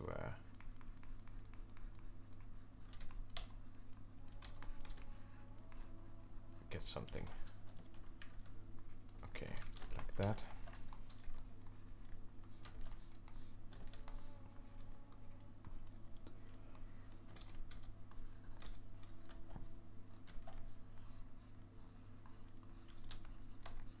And then it has another set of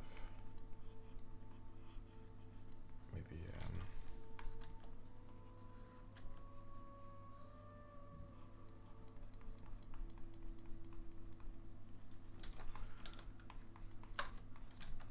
tentacles like that.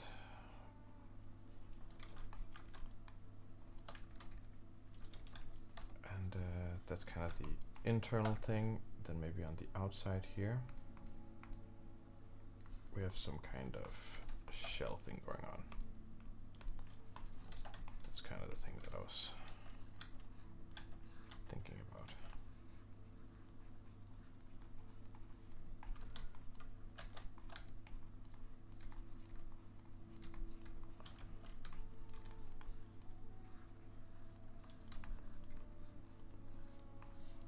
Maybe they have these shells that they also live in.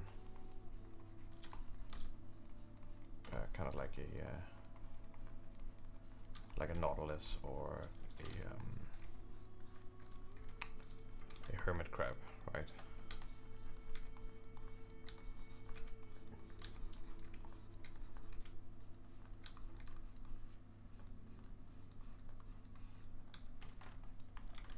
Maybe these shells, they find these shells, right?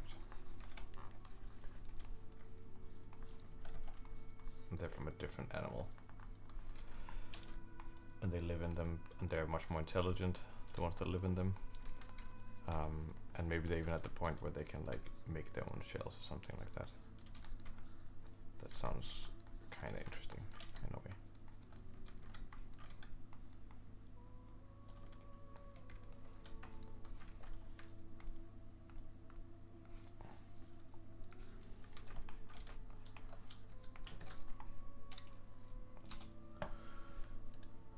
Something like that.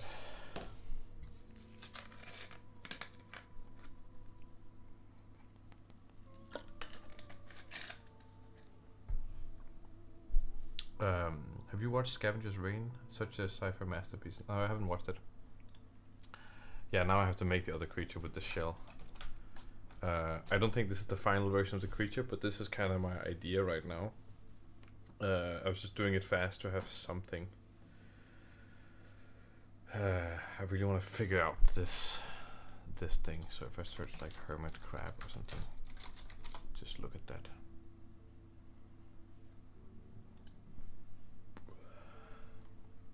The whole hermit crab thing is just such a perfect embodiment of this thing, like the way it has just formed itself. Hermit crab, no shell.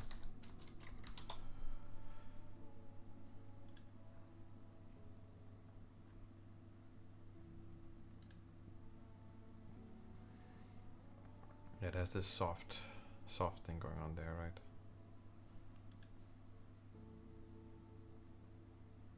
Yeah, it's completely degenerated, like the whole back of it.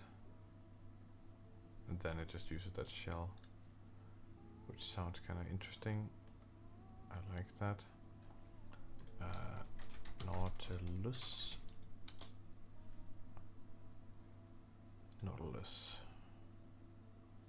That's just great. A nautilus.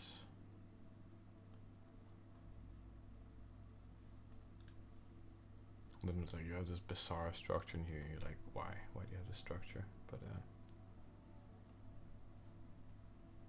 when it shoots like jets out of itself to push itself forward.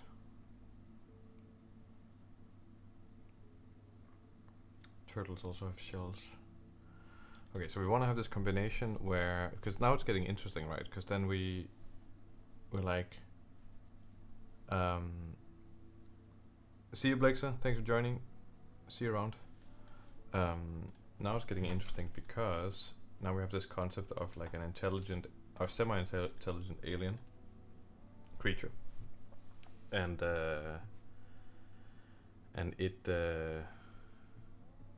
it's kind of like taking the shells of this other creature and living in it, and then maybe it also can do some stuff with it, in a way.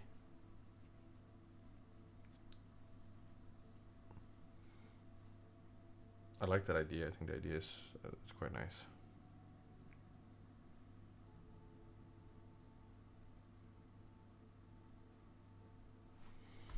Maybe we need to make it a little bit more like a hermit crab. We can kind of give it that that spunk.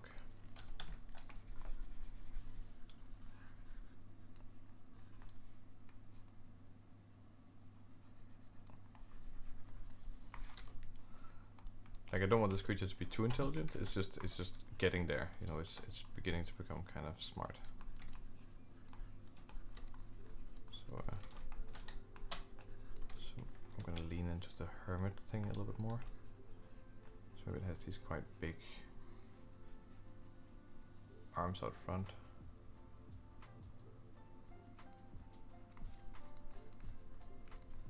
It could also be that it's still a land creature, and then it's just this is just what it kind of looks like now. That's also kind of cool, maybe that it's a land creature.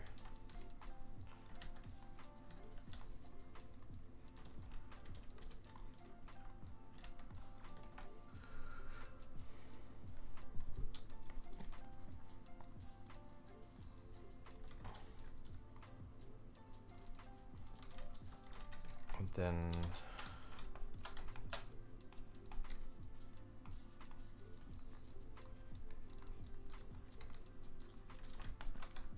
kind of has that going on. Maybe it also has some strange back legs. Does it kind of come out?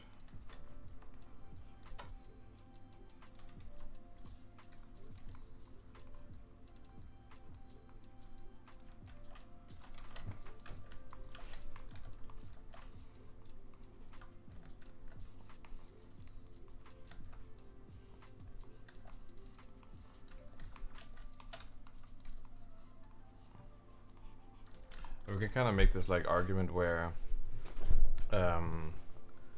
we say that it, you know, like in humans, right?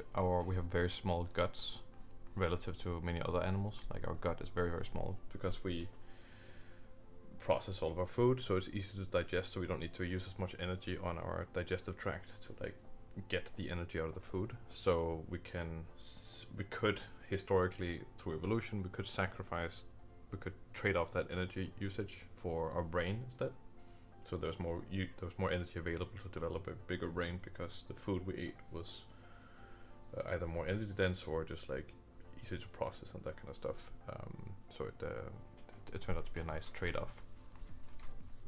So we could say that something like this here, maybe it doesn't have to spend the energy building its own shell because it takes the shell of a different creature.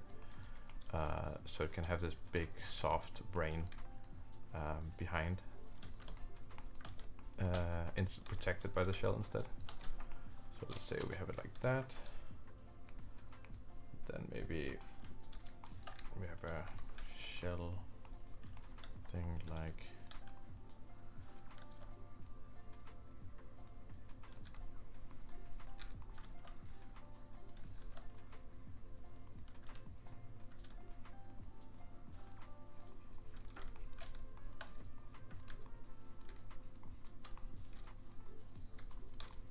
really hugging the face here. And then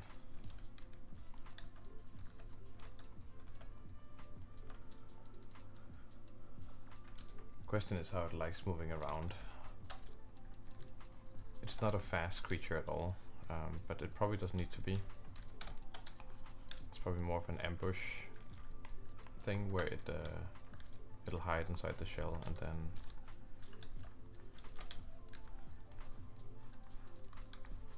I think that'll be good enough. Kind of.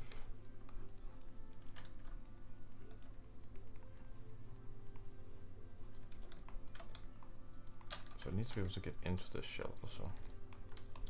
So it can't be too kind of convoluted.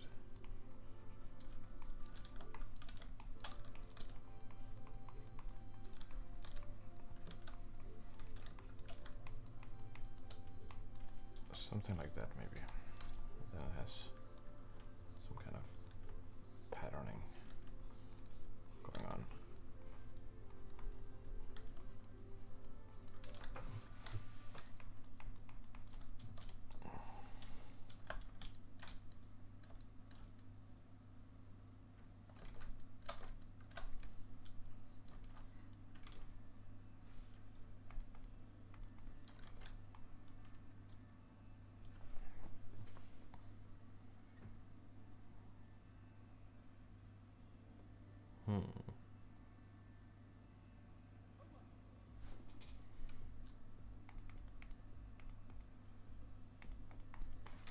We could still have an extra pair of legs just kind of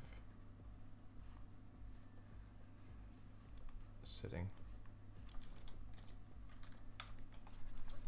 or like being there.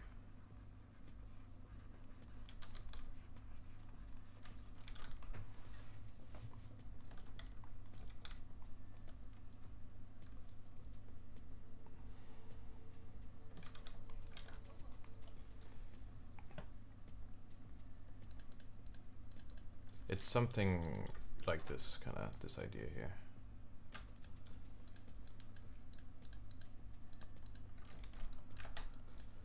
And then we just gotta give it a little bit of a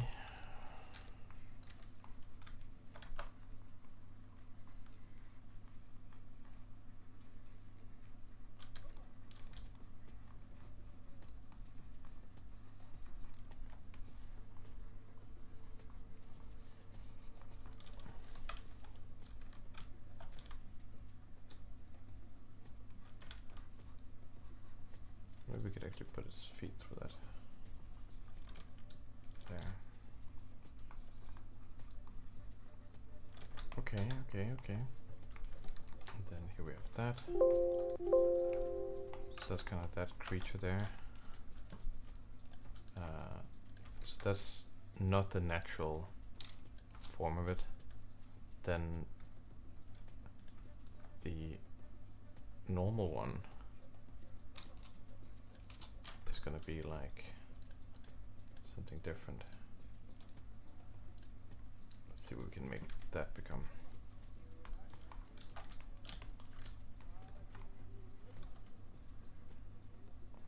So maybe that's more like a sea creature, like a kind of like a turtle kind of thing.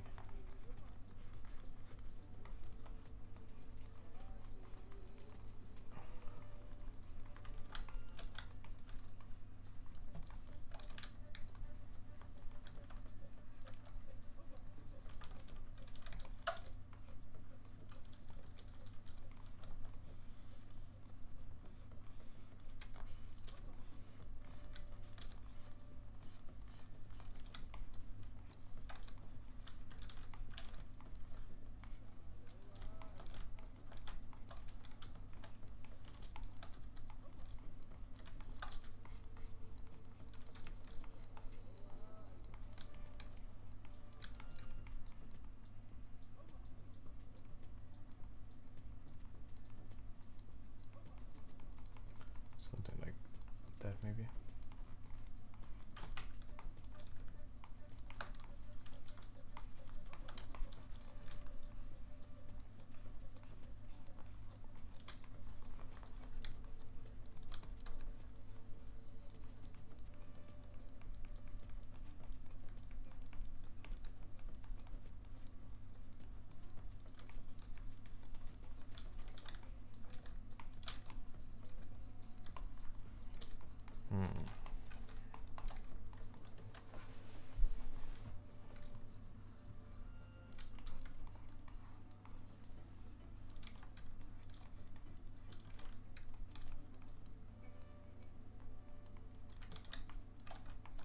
Maybe just something simple like that, actually. Kind of snail-like. Snail turtle thing.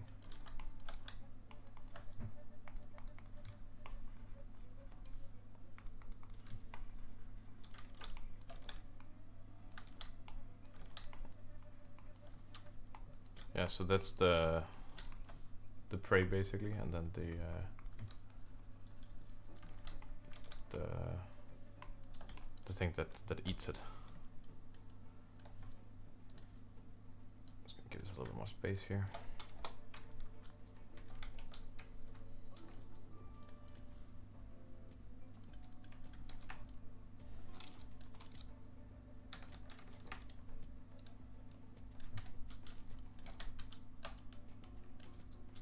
Maybe this one can be flipped.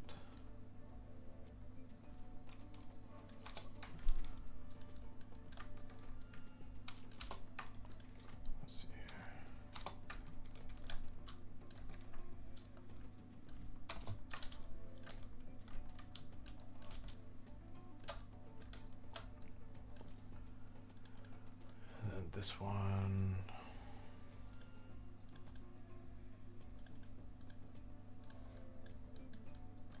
This one has a cool color, like.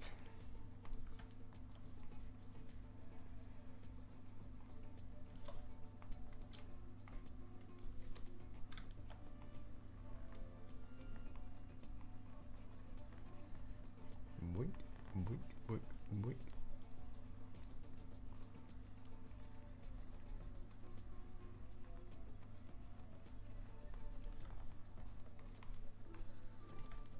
Then, you know, I imagine that once it's taking the shell, then it can very easily stalk these guys, because it'll just kind of blend in ish, especially with the shell, at least from far away. And then when it gets close, it can easily feed off them. I think these these tools seems like they're quite good for like rummaging around inside the shell and eating the last bits of it. And then it can kind of take it over as it sees fit.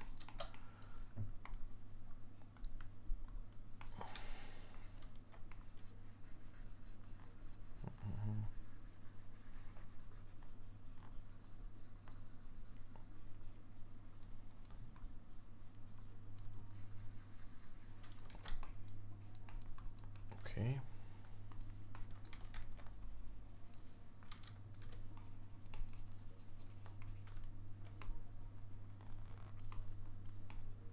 Something like that, like a bright pinkish color to make it seem like it's the prey. That's just how it works.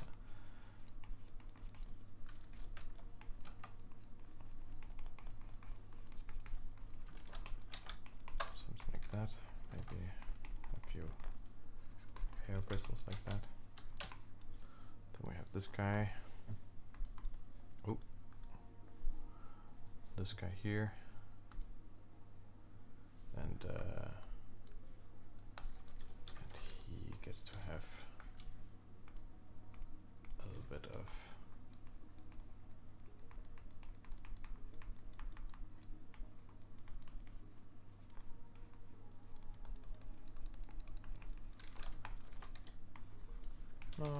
more black. Feels kind of cool.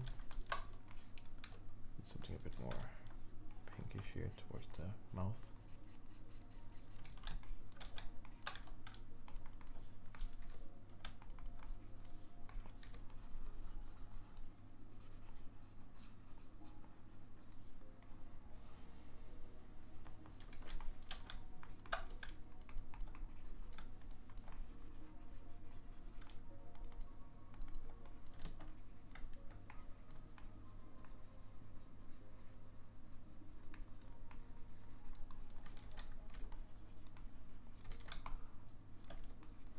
Yeah, that's kind of the general vibe, I think. That's pretty interesting, actually. I kind of like this.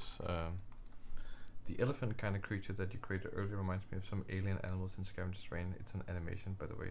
I know the thing. It's on HBO, right? Something like that. Yeah? Alien creatures. Alien creatures. It is a very mentally taxing thing to do these like alien creatures, but it's pretty fun. And save. What do we have here? Right, that was that one.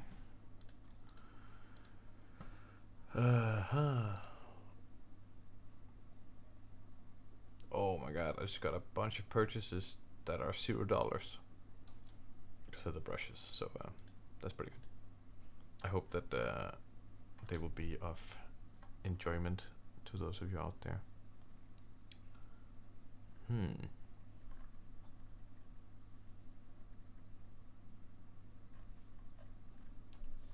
Okay, got these guys. Nice. I want to freestyle a little bit. Just do something that looks cool.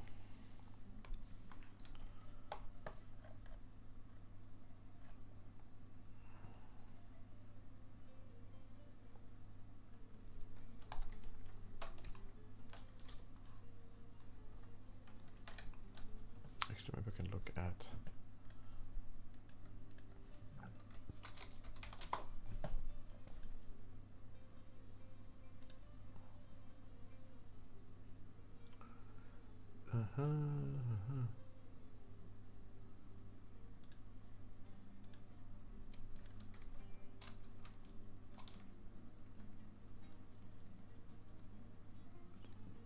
There we go.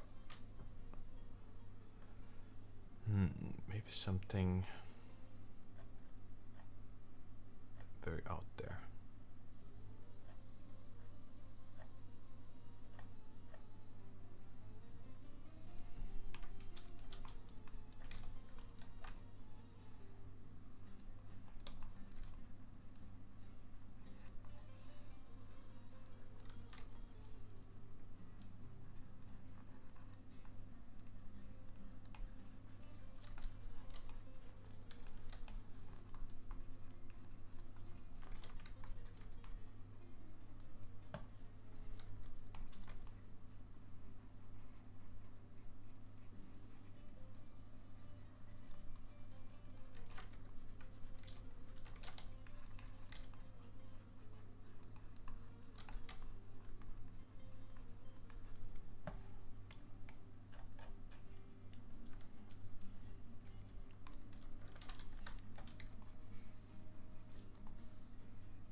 This is just another alien thingamajig, but I'm just kind of drawing it as I feel it. This is more like an alien monster than like a really good alien. And that's also fine, you know, it's just sometimes you do it one way, sometimes you do it another way. Depending on the desired goal. This is a lot easier to draw for me. Like it's, I can almost turn my brain off and just do it because the shapes just kind of write themselves. Because my brain is just thinking cool, so it's like, okay, nice. I don't care if it makes sense. I just care if it fulfills the cool stuff. That's why I find like actual creature design like one of the more tougher disciplines, because you really have to spend the time to make sure that everything works and not just make sure that it looks good. where here now I'm just kind of thinking, oh, okay, like there's some shapes there and there that connect. Still trying to make it anatomically somewhat sensible, but I'm not thinking too much about the functionality, more about its archetype. Like it's some kind of jumping, aggressive creature here.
There.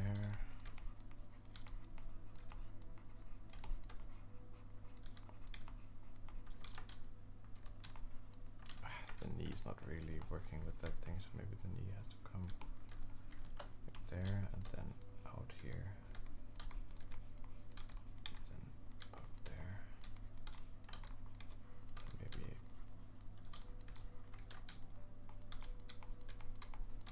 out like this.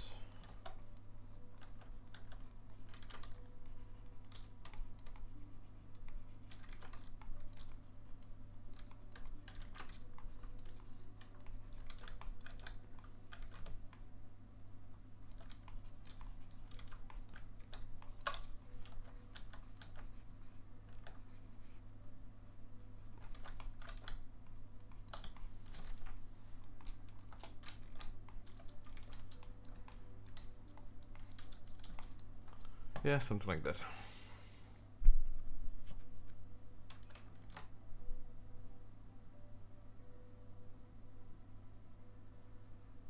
Definitely saw the new Deadpool trailer. The Deadpool trailer was like awesome.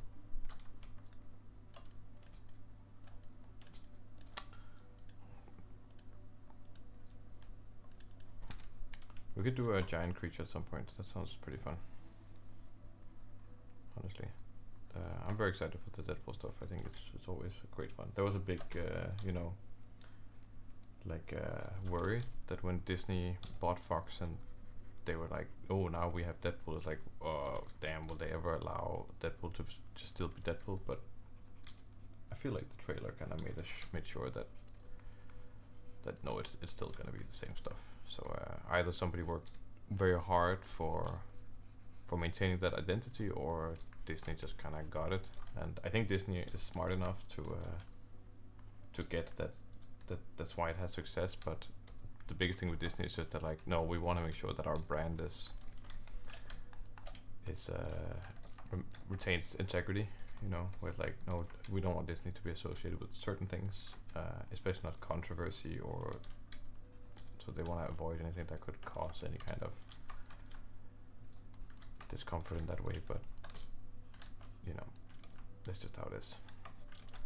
But it seems like they're doing a good job of maintaining the identity of the other stuff, so I'm pretty happy about that. Okay, let's see here.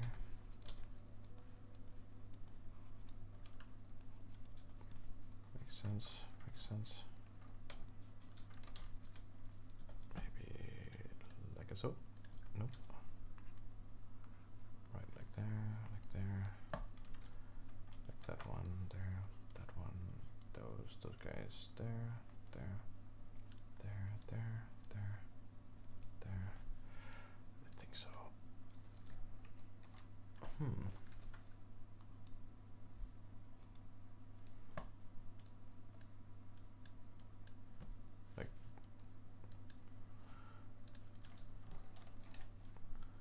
Select, modify, contract.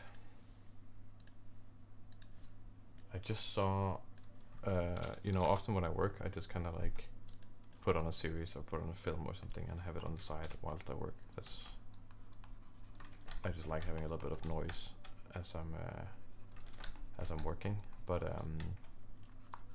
lately I've been just going to Netflix, which usually doesn't have that much great stuff, to be frank. But it's kind of gone under the critically acclaimed section where you can see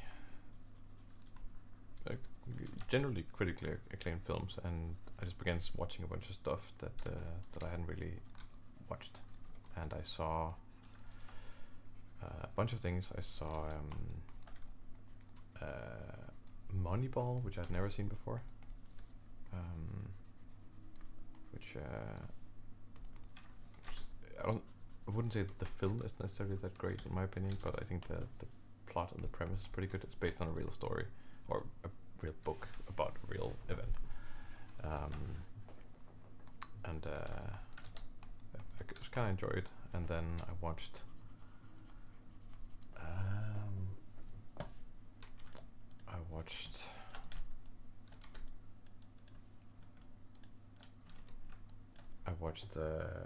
Black Klansman. That one was actually pretty funny. I thought that was pretty cool, which is also based on a real events of a black policeman in the 70s, I want to say, or 80s, 70s, 80s. Yeah, where 70s, yeah, where they were where he successfully infiltrated a KKK group. Obviously, the policeman was black, so he couldn't physically be part of the KKK group. So he had a stand-in fellow police officer, but he was handling all the investigations and calling them and stuff, and like talking to them and things. And I think this film, Black Klansman, does a pretty good job of like portraying what that is like with a little bit of humor, because kind of being inside these like KKK groups, and the people in there, they're just kind of, I mean, it's ridiculous, and they're just kind of funny. So that was actually quite like that. It's not like, ooh, what an amazing film, but it's but it was a nice watch, Black Klansman. And then I watched Bullet Train, which is a recent film, and I was really like, when I saw the trailer, I was like, yeah, no, I'm not gonna care about this. It's not really my thing. But it was actually, I kind of liked it. It was just a long fight scene. Like the whole movie was just one long fight scene. Just like, yeah, let's see how long we can keep fighting, and then we'll just fight and fight and fight until the very end. And that was kind of it. But it worked. It was cool.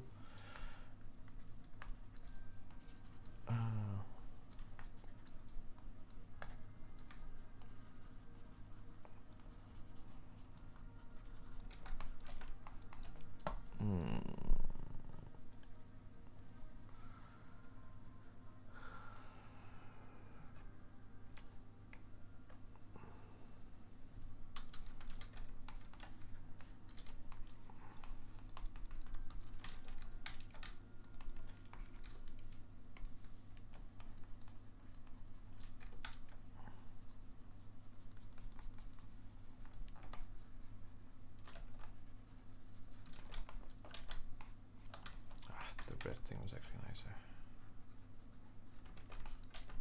But then just have a little bit of this darkness here and there.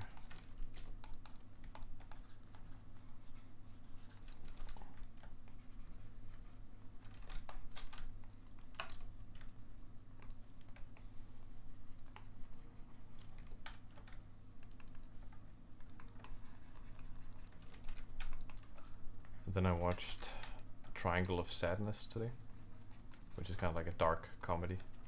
I really liked it. I really liked it. I thought it was quite. It's not like ha ha ha ha funny. It's just like a dark comedy, but it felt quite real, which was cool. It was somewhat absurd, like a commentary on the what happens to you when you get very rich, and kind of like what means something and what doesn't mean something. I think it's or a portrayal of people in kind of like the glamorous rich life, and then some of the absurdities and power dynamics and things. I think it was quite nice.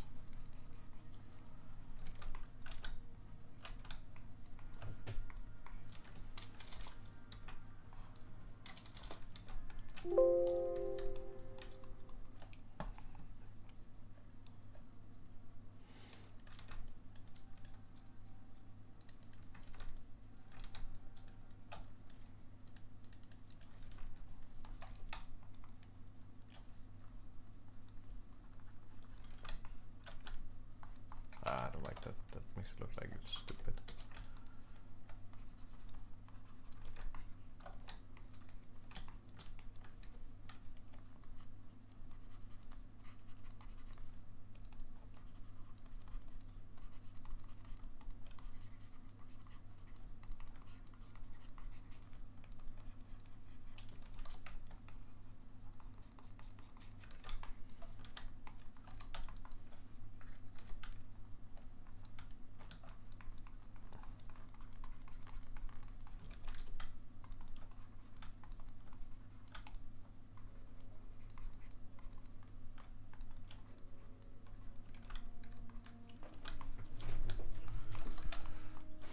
We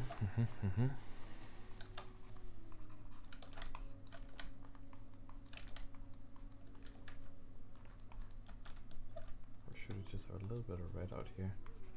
That'd be cool.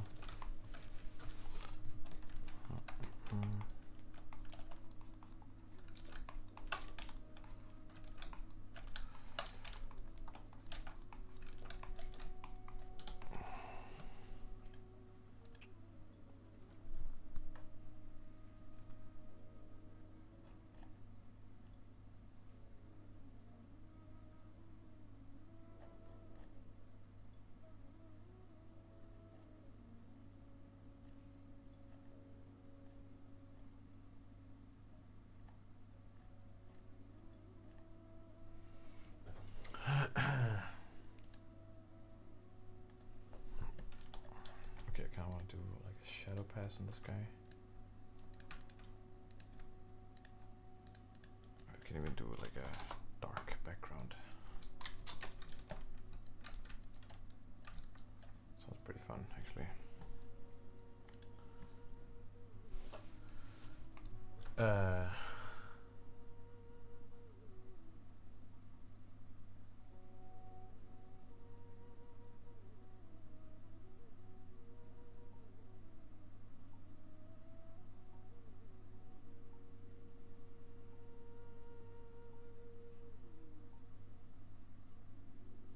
I'm gonna go write stuff and listen to music.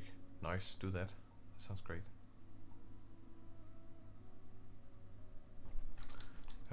Let's see here. Creature.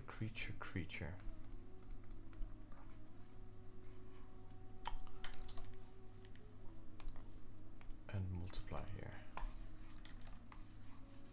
Also saw, you guys watch Knives Out, like the first one?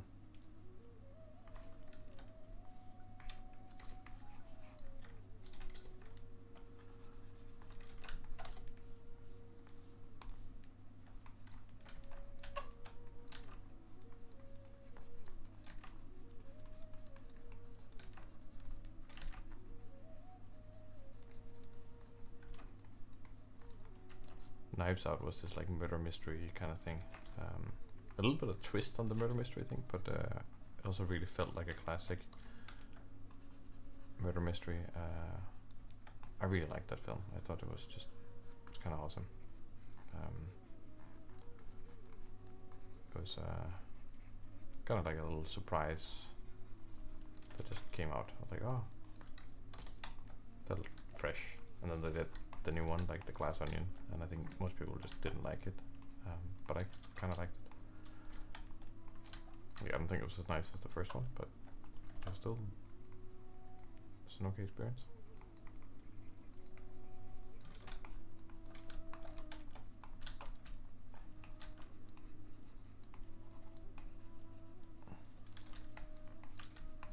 Color palette. Oh, cool color. Oh, I thought you were like, check your color palette. I'm like, oh yes, I should check my color palette.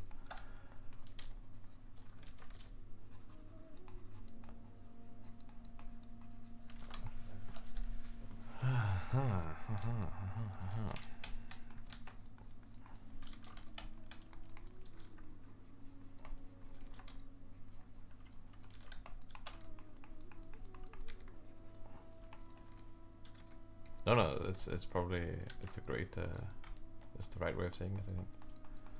Color palette. All right, it's not shadow right there, it's just.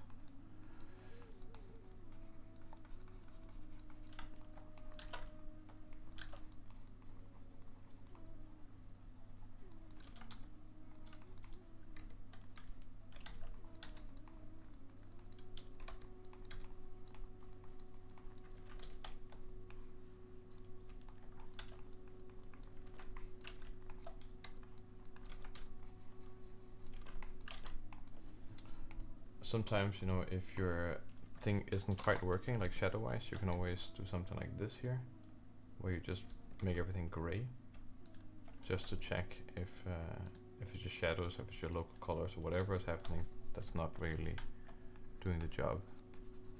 Then you can just do like a little gray pass, just for the sake of the shadows, to kind of bring that all together.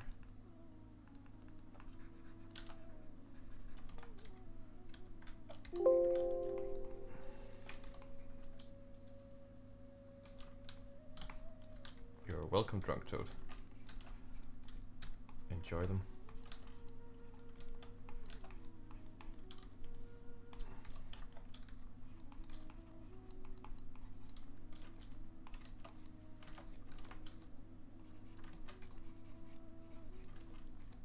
I think I have a very generalist brush selection. Like there's a little bit of everything, because that's kind of just what I need when I work. I might switch styles here and there, or switch, you know, just whatever is needed for the situation.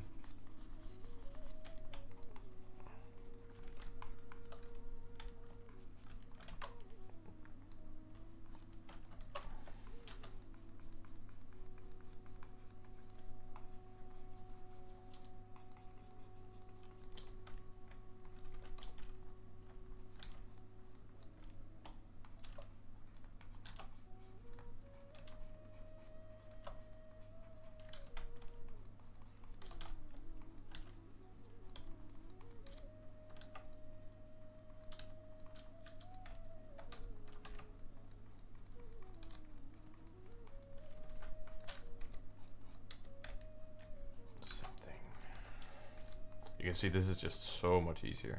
Like for me, it's a lot easier because it's just like cool stuff. That's a different thing than actually designing something with purpose. Not that this doesn't have a purpose, but I think you know what I mean. Something that is more functional. There we go. Words. Yeah. Okay, nice. Definitely also just clean this up a little bit here. That's nice like that. That feels quite good.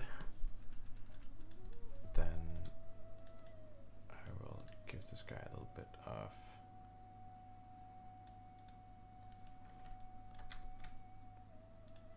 like here. Gives a screen. I normally use hue saturation adjustment layer for this, but is the gray fill layer better?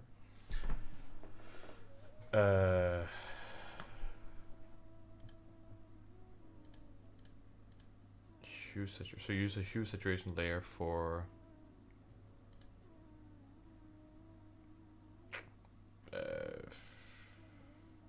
no, the gray layers. I mean, I think it's just this is just nice because then I pick a color and then I just fill it out with a color. I think that's kind of the way I think about it. It's just that because that's typically what I need it for. I rarely use adjustment layers, very rarely. I think it's the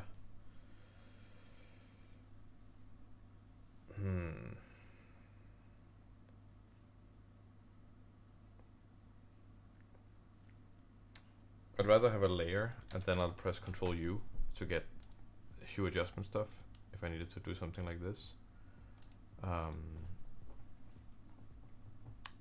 And it helps me think in kind of permanence, if that makes sense. So like, yes, that is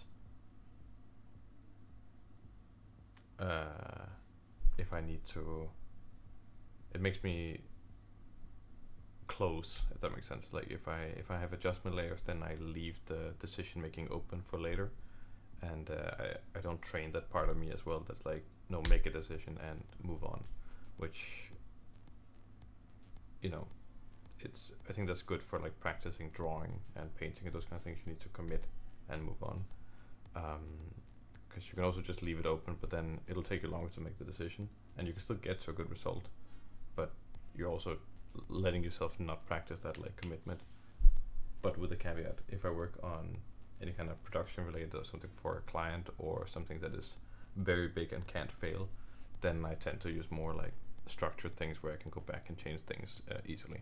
So it's just, it depends on exactly what you're doing, but if I'm practicing something, then I would recommend trying to just cheat as little as possible, or just like make it more difficult for yourself, so you get forced to make that design decision or make that decision or something like that, and just committing. But obviously, if you're doing something that requires a lot of variation or a lot of adjustments or potential adjustment from our clients or something, then keep it as open as possible. I'm gonna set this to screen. I'm gonna pick the color here. Just use this to create a little bit of highlights for the form here.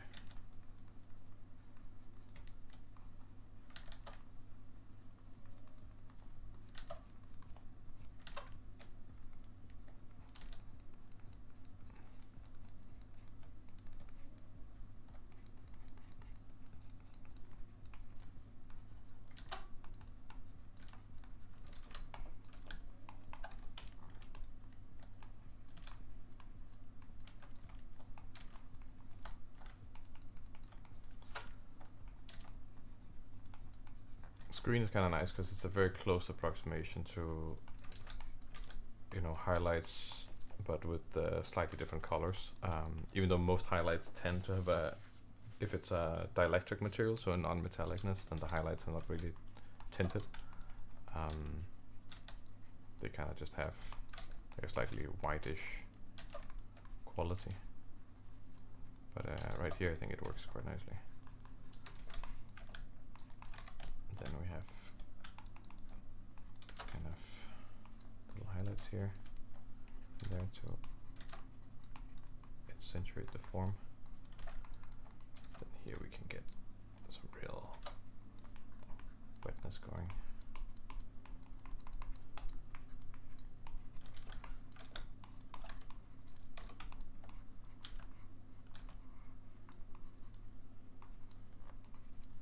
Like that.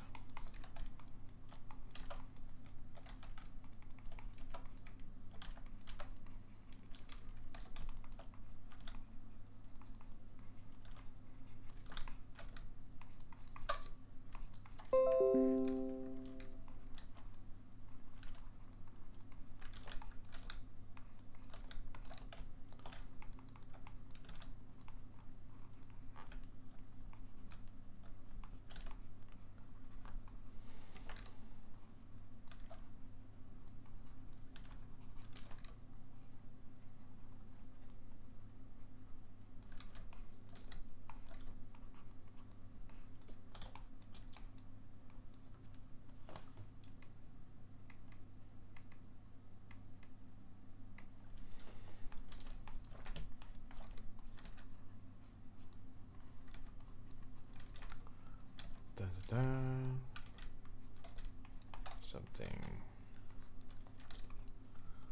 like that.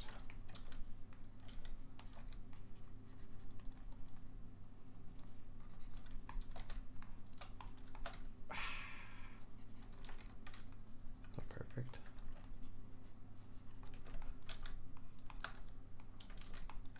Okay. Kind of want to give it a rim light. Maybe we can do that like this here.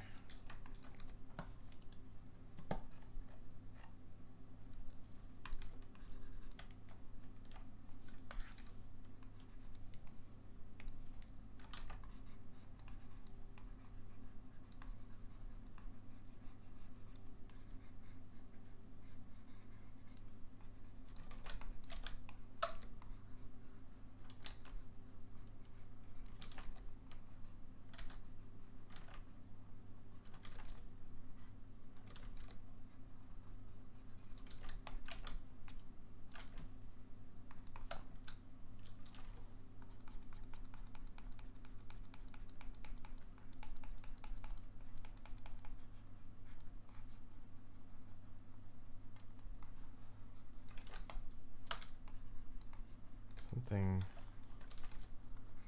along these lines. Actually, I think this one is decent. I think if it was a creature somewhere, I would. It can be in the world, of course, of Black Horizon. That's totally fine. It's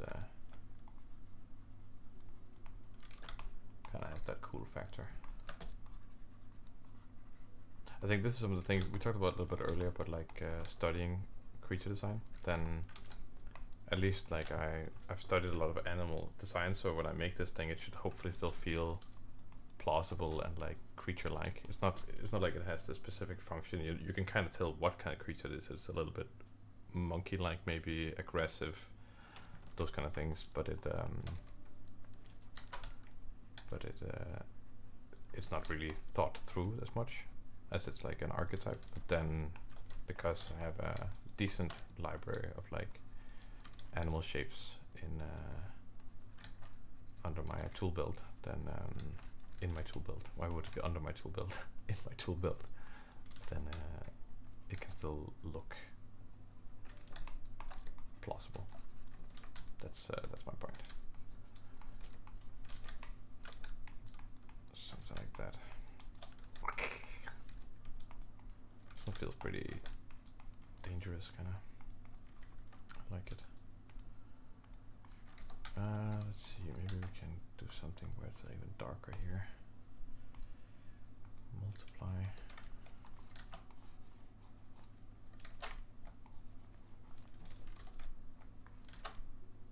Do a little bit of ambient occlusion here.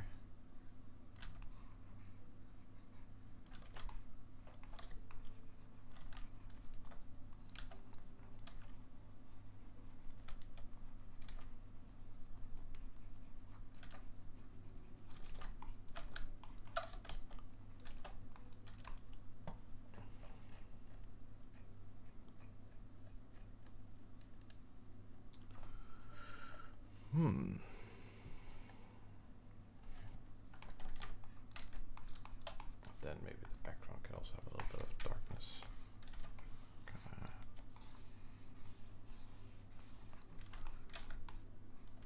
Just a little bit too much, maybe.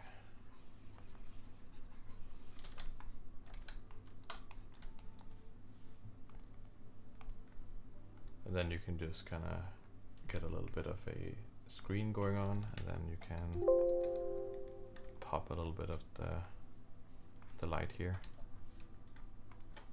Kind of just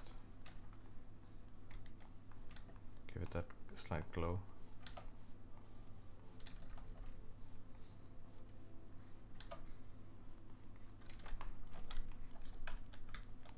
Then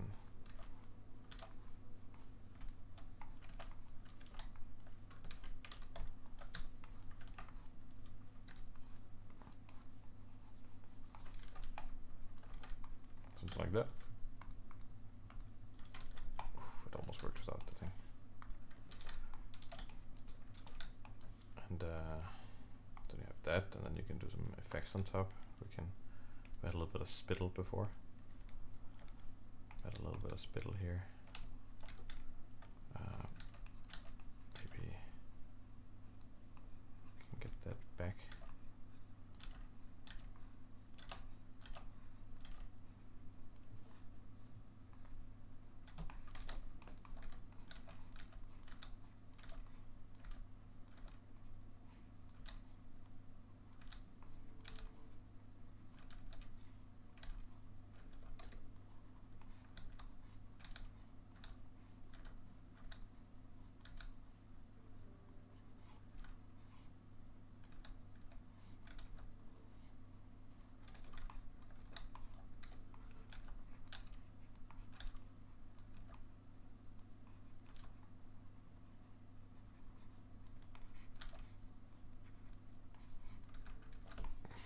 I guess technically actually this was spittle and not part of the back thing.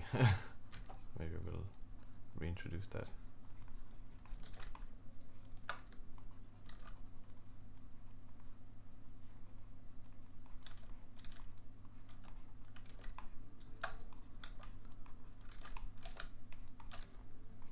It's a little bit extreme here.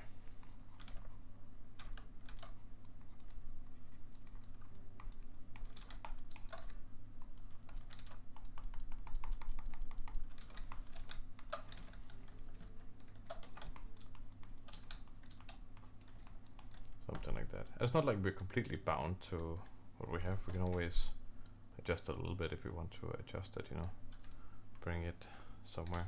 But yeah, it's actually looks kind of cool. Gonna give this guy a name. We give this guy a name. The name is gonna be intelligence level of the creature 7. I don't know. Maybe like a chimp.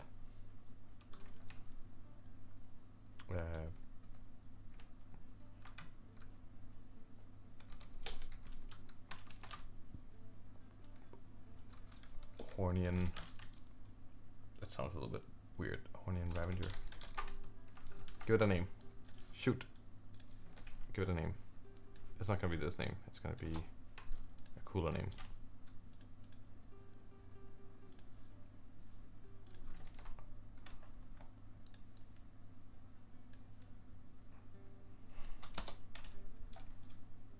The name is gonna be very cool. I just don't know what the name is.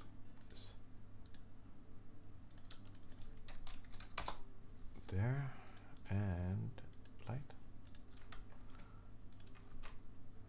Whoop, whoop, whoop.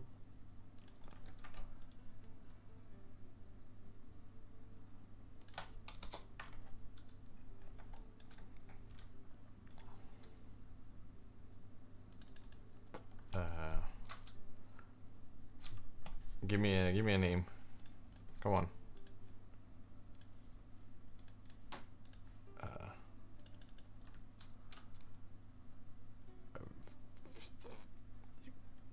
Desert. No.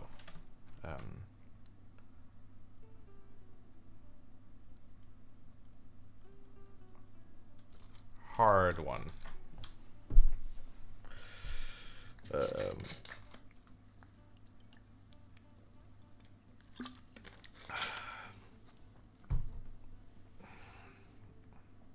He has long claws and he kind of has like a, maybe it's like the mouth thing is like a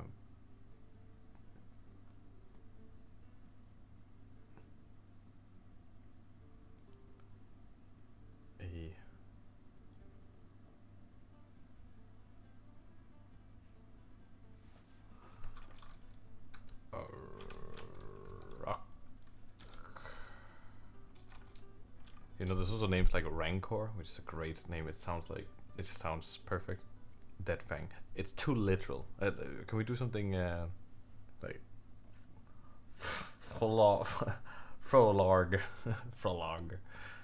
Like Rancor is just such an awesome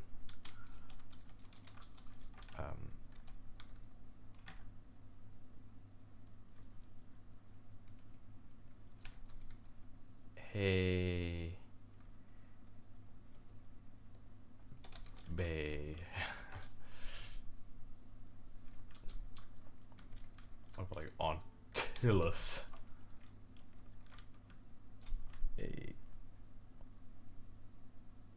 Randet Fangor. That's pretty good.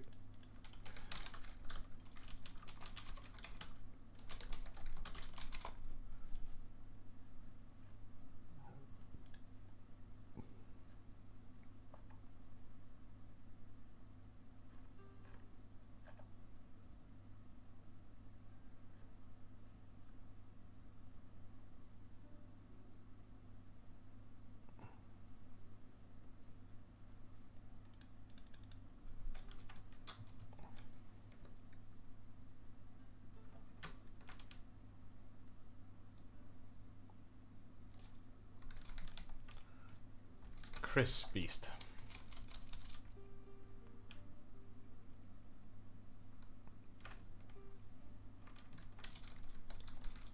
Hellback.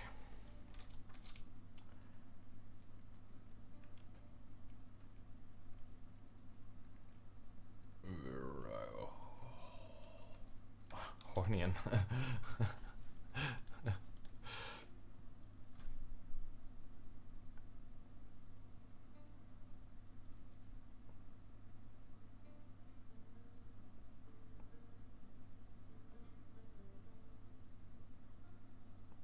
Yeah, no, 100%. I think so. Yeah, the thing Johnny just wrote. Yeah, that is true.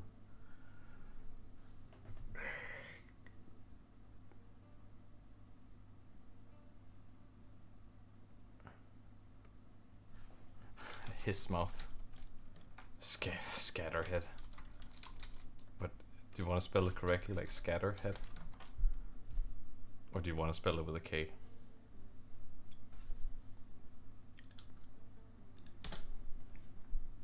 Did you do that? This is like I'm ending this very soon. This is the last thing I'm doing. I just want to find the name for this thing. You know what a cool word is? Like, is it chitin? Chitin? Flayskin. Ah, that's actually not too bad, honestly. Flayskin. Chitin.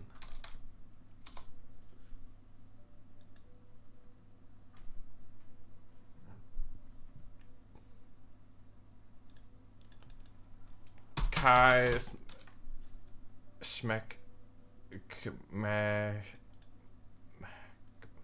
Mash the car.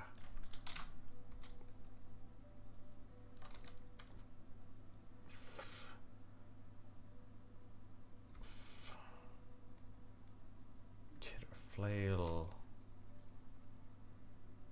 flailskin.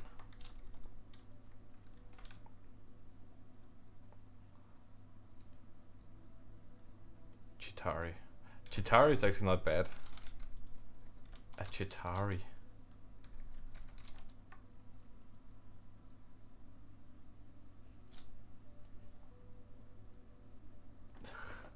The fuck I know. What about the fuck I know? Chitari is pretty cool. I like that one. Chitari is pretty cool.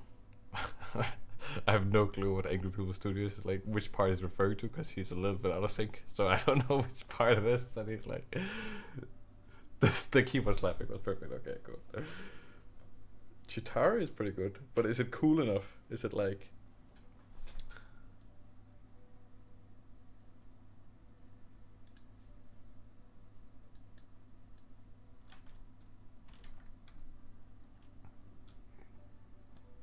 What about like Katari?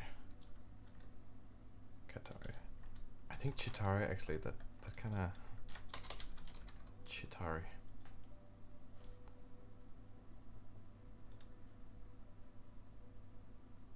It does have a small creature vibe, right? That is true. It looks like a name that would start with a T. That's interesting. Easy fix, easy fix. There you go. Completely different pronunciation. Completely different pronunciation. Now it's Chitari. Before it was Chitari. Now it's it's Thitari. Thitari. Okay, I can't even read.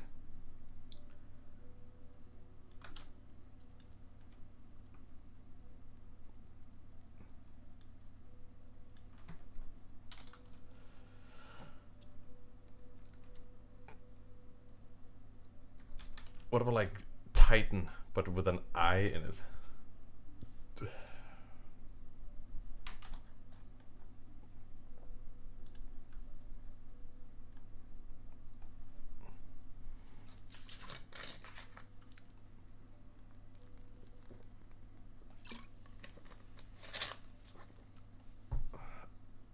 Totari.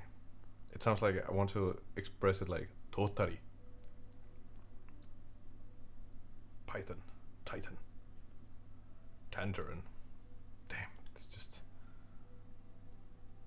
But it literally sounds like Titan. Okay. Maybe this will help. Maybe this will help. This is how big it is.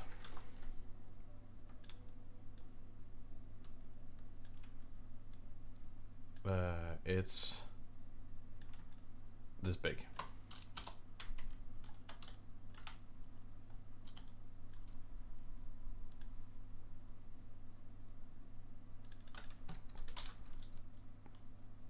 Totari.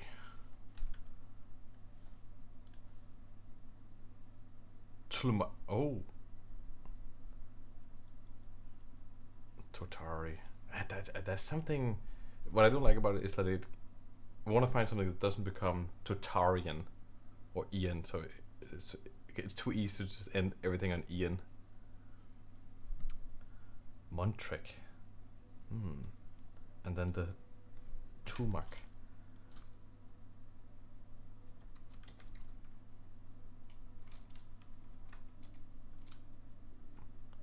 Tulmak sounds like, yeah, it's like a Moktak. Montrek.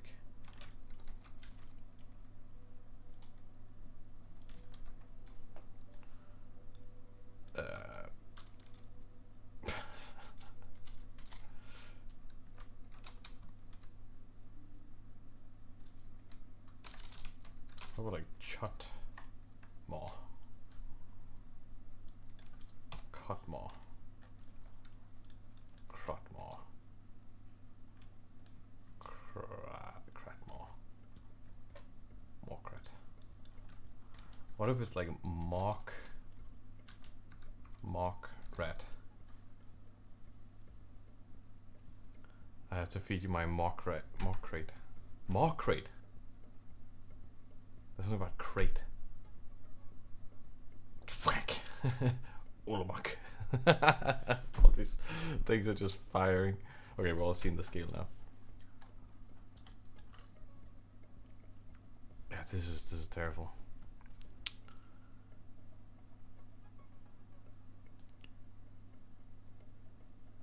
Cramaw. More.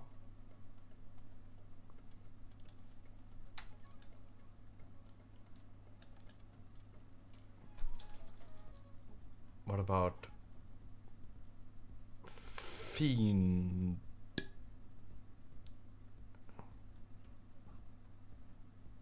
Just, you know what? Okay, I have a different way of figuring this out. We'll just find a Polish city, and then we'll call it that, because Polish cities have like cool names.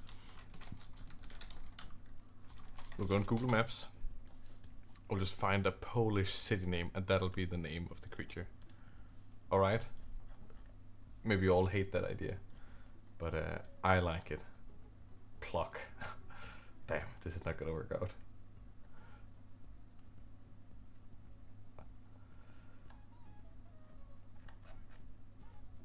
Kevno Baranov. That's kind of cool. A Baranov. Baranov is not bad. Mroka.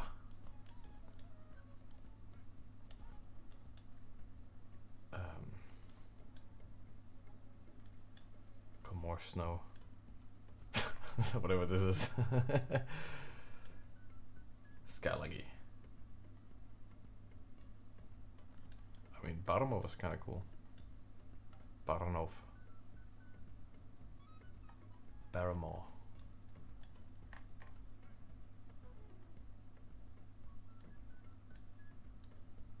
Sundermore is not bad either, actually, from the chat. Molna. This is just a quest to find a stupid name. It's just that you bite him, bite him, bite him. Sarbs. A Vyric. A Vyric.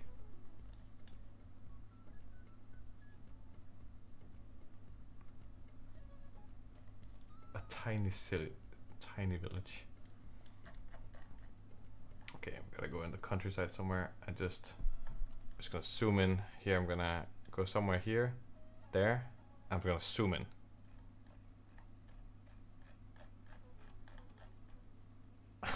Nothing. Soltus Mielno Lakno Kolatki. The Kolatki. Just call it Jutland. Yeah, well, we don't want it to be called Tam or fucking Bull.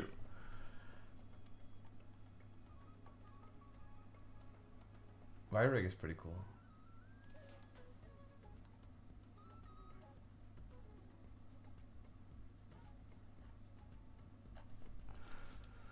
Let's see what it looks like. It sounds cool when you say the Vyric, but it also sounds like the virus. But maybe that's not a bad thing. It's kind of like the Warwick is loose. The Vyric.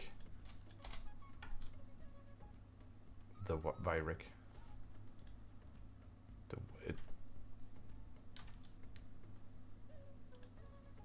It's the big Kerib. Crew. What about a craw?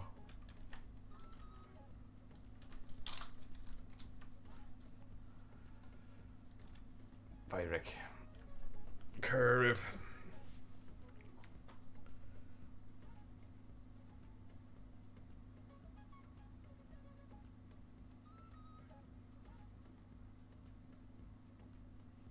It's a Vyric. You know what? I like that. It's cool.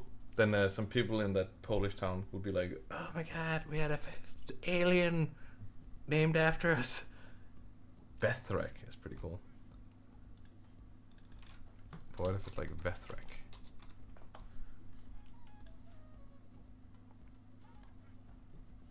If you just remove the H, it's like wet wreck, which just, you know, that. Let's call it the Vyric. I think I like the Vyric.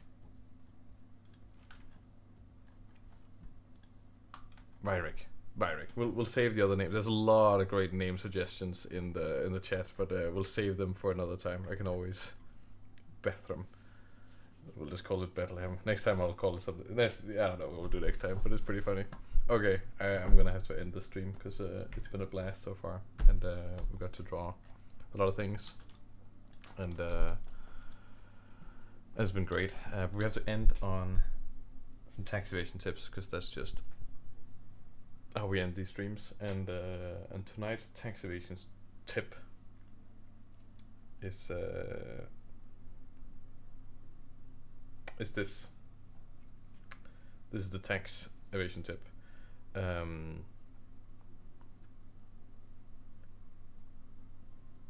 Figure out how much you're paying in taxes. Then you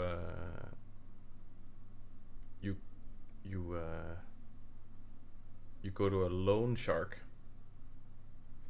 Then you loan money to